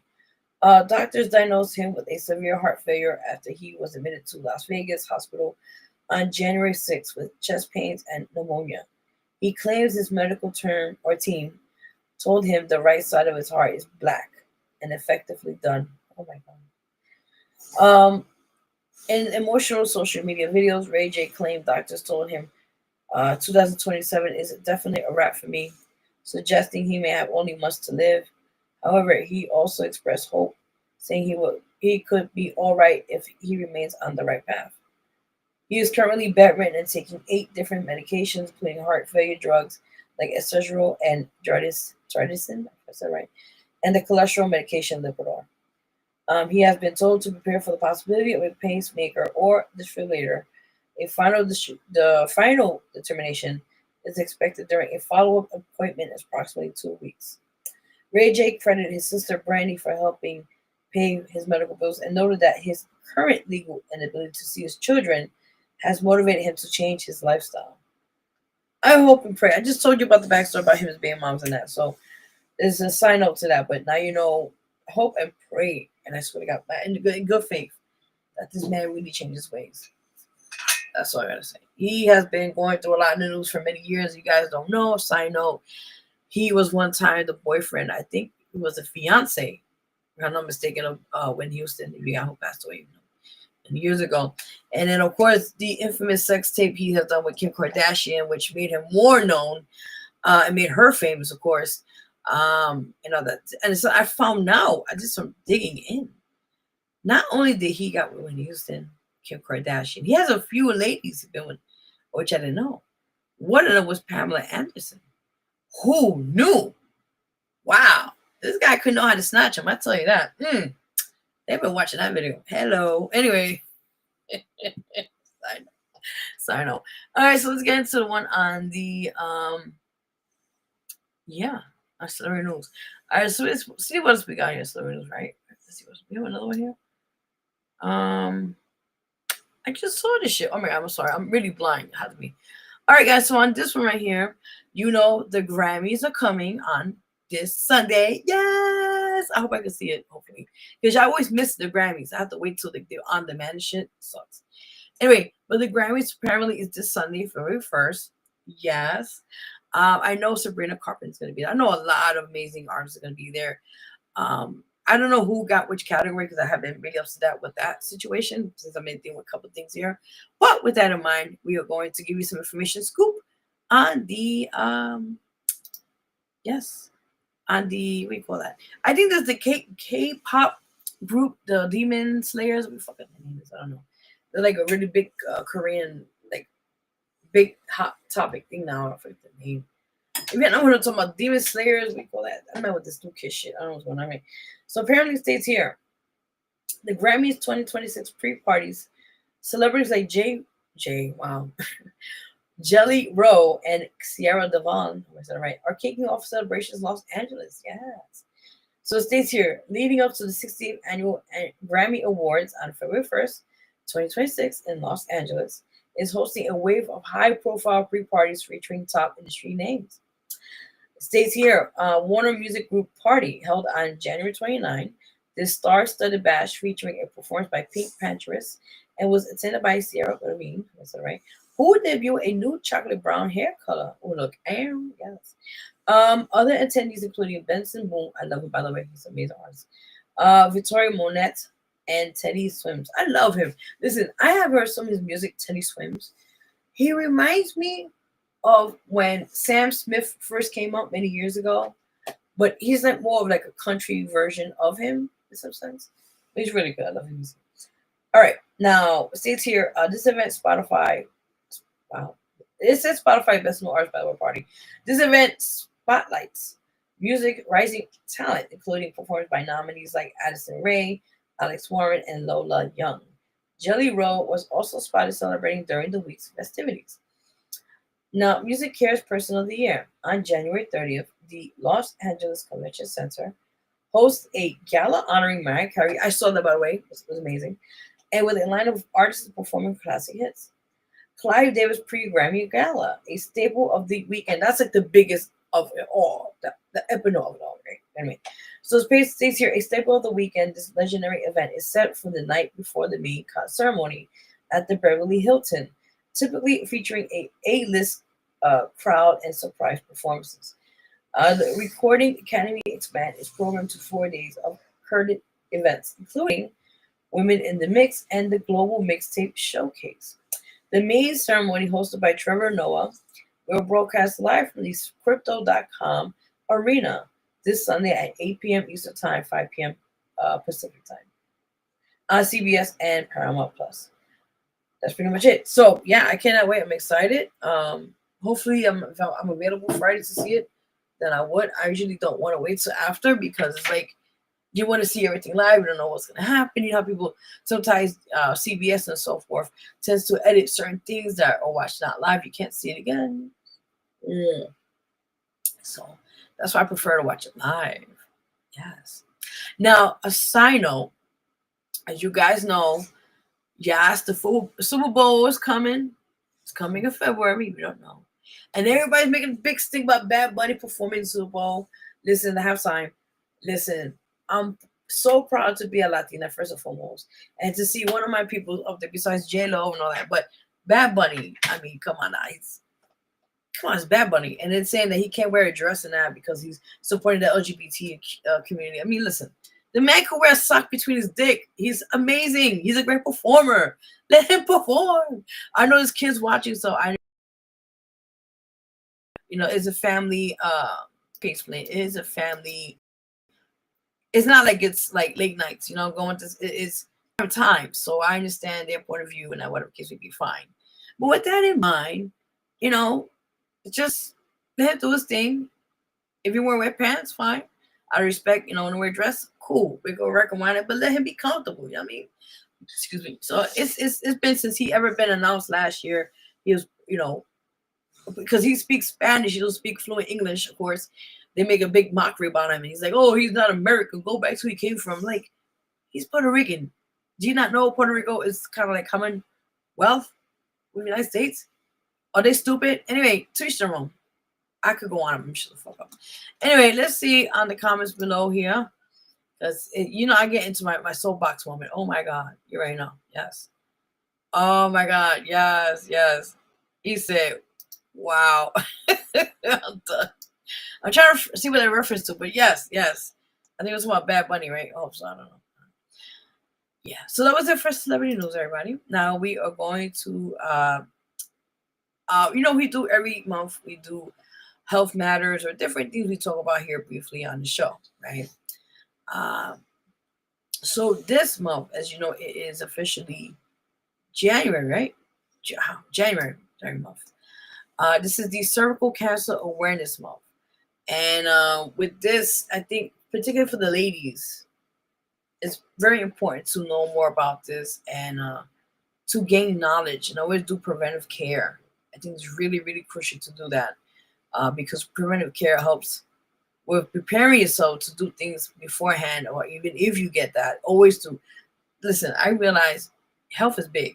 And if you go and you see a doctor regularly, you stay in your appointments, you be on top of your shit, and you get checked, there's no way in hell, God forbid, you could see something, you know what I'm saying? Like you get something you didn't know about it because you're doing preventive care. And what preventive care is, you making sure you're on top of your appointments, you see your doctor, you get tests done. You do what you have to do to make sure you live a little longer. You know what I'm going just say. All right, so with that in mind, I'm going to play a little clip here. It's actually news coverage of a news reporter talking to, of course, I think it's an oncologist. They don't specialize in cancers and that, but I believe it was an oncologist and discussing about oncologist is basically a cancer doctor. Let's just keep it what it is. Keep it cute.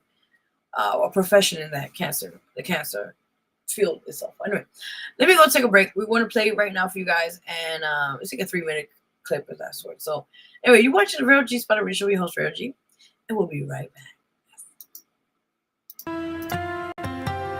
Well, January is Cervical Cancer Awareness Month, and every year in the U.S., about 13,000 women are diagnosed with this disease, and more than 4,000 women will die from it. Dr. Dana Bittner is here this morning to tell us more about this condition and how we could really keep an eye out for it. And it sounds like it's very easy to treat and preventable if it's caught early. Yeah, I know. It's like I wish we didn't even have to talk about this because it's so preventable. And you know, if women are at risk for it, especially if they get screened and caught early, it doesn't have to be a big deal. Yeah. Let's talk about the screening. I mean, women know you do this Pap test. It seems like the recommendations have changed over the years about how frequently to have this test done. They have, and for good reason, because back in the day when I early trained and became an OBGYN, we did way too much to people. We did way too many procedures for fear of it progressing. And now we have a much better sense of for whom procedures are needed, right? So screening has changed, and we're also testing for HPV. So that's what's changed. So what is the recommendation now for how often a woman should have a Pap test? So when, first of all, first Pap should be at 21. Okay. And we don't test for HPV until 30. So usually it's a Pap smear every 3 to 5 years with HPV starting at 30, and then a woman could choose HPV testing or Pap smear. So basically every 3 to 5 years is that number to keep in your head. Okay. And what can these tests detect? What can they tell us? So these tests tell us, number one, are the cells abnormal? Are the cells inflamed, angry, I like to say? And if they're angry, why? If they're angry at all, then is there HPV present? We know that most cervical cancer is caused by HPV, human papillovirus. And so if HPV is present, then we need to investigate more. And there are some simple procedures that could be done if there are some abnormal cells there. Are. And so that's all about seeing, like looking with a little telescope and maybe taking a biopsy. And if that biopsy is positive, then deciding from there what to do next. Okay, let's talk about how this all applies to Jane. So Jane was 52 and had normal Pap smears, and all of a sudden had an abnormal Pap smear. And so she needed a colposcopy, she needed a biopsy, and turns out the HPV she had was low risk, and the cells were not that angry, and we could watch her over time. And so it was such a relief for her, and she was like, if I hadn't gotten this Pap smear done, what might have happened? Right. And it might not have turned out well. Sure. Well, it's so scary to think about. We've heard about this vaccine, mostly marketed, I feel like, targeted for younger girls. So now you're saying even older women should have this vaccine. Yeah, so this HPV vaccine, it really does help reduce the risk of getting HPV, and HPV can cause cancer not only the cervix but elsewhere in the body, and so it's really important to know if you're at risk. Even if, let's say, potentially you're going to be newly sexually active at 50, you might want to consider getting the vaccine. So insurance might not pay for it, but we're recommending it at any age if you're at risk. Okay, and quickly, the risk factors for cervical cancer would be? Smoking cigarettes, having sexual activity early in life, having multiple partners, having pregnancy early, but that smoking cigarettes is a big risk. Okay, we've got them all there on your screen. We'll get all this information and linked on our website as well. Dr. Bittner, we appreciate your time as always. Thank you. Thank you so much.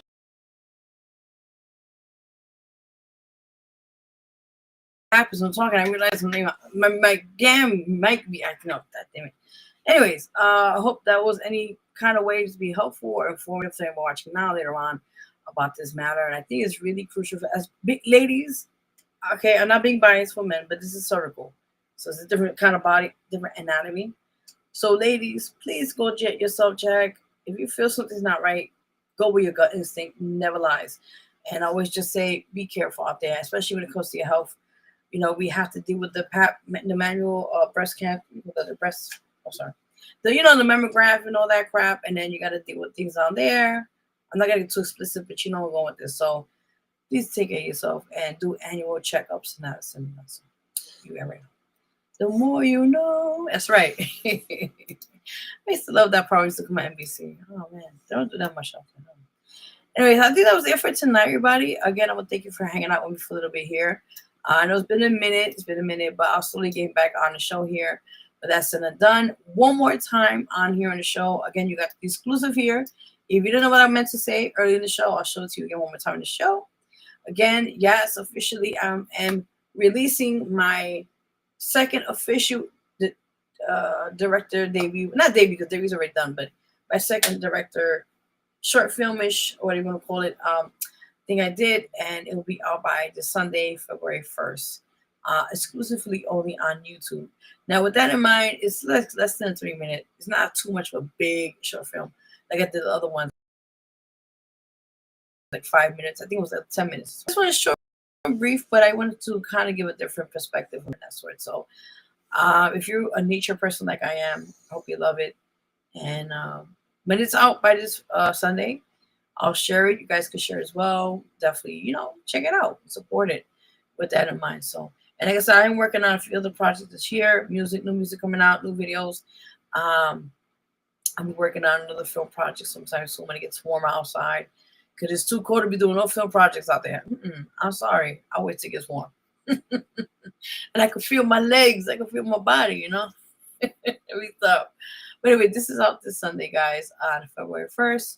And I will be putting out there, so you can check it out and support and share and love it. Thank you so much. With that in mind, so you already know. All right. And again, one more time before I get out of here, guys, a big thank you to everyone who's watching now later on for your amazing, inspiring words and uplifting words. And also, just checked up on me during I had a situation around this year, actually in January. But by the grace of God, I'm here still, and I just want to say thank you so much for my amazing loyal fans, friends, supporters in general. And I want to say thank you. Thank God, because like I said, at the end of the day, without him, I'm not here. So with that in mind, I just want to say thank you. And I am truly, humbly grateful for you guys in general. So with that in mind, I am officially out of here. Thank you guys for tuning in, hanging out with me. We have a few guests lined up. I think this one from January. In March. But again, we do have more openings available in February as well. If you'd like to be a guest on here, you know where to find me. Again, one more time, you can follow me on my Instagram, which is @official Vero G. I gotta fix that content. I don't know, it looks too small on the screen. But anyway, with that in mind, you can follow me there on my Instagram @official Vero G. When I said and done. And again, hit me up if you'd like to be in the guest on the show, and let's make it happen. You already know. Yes.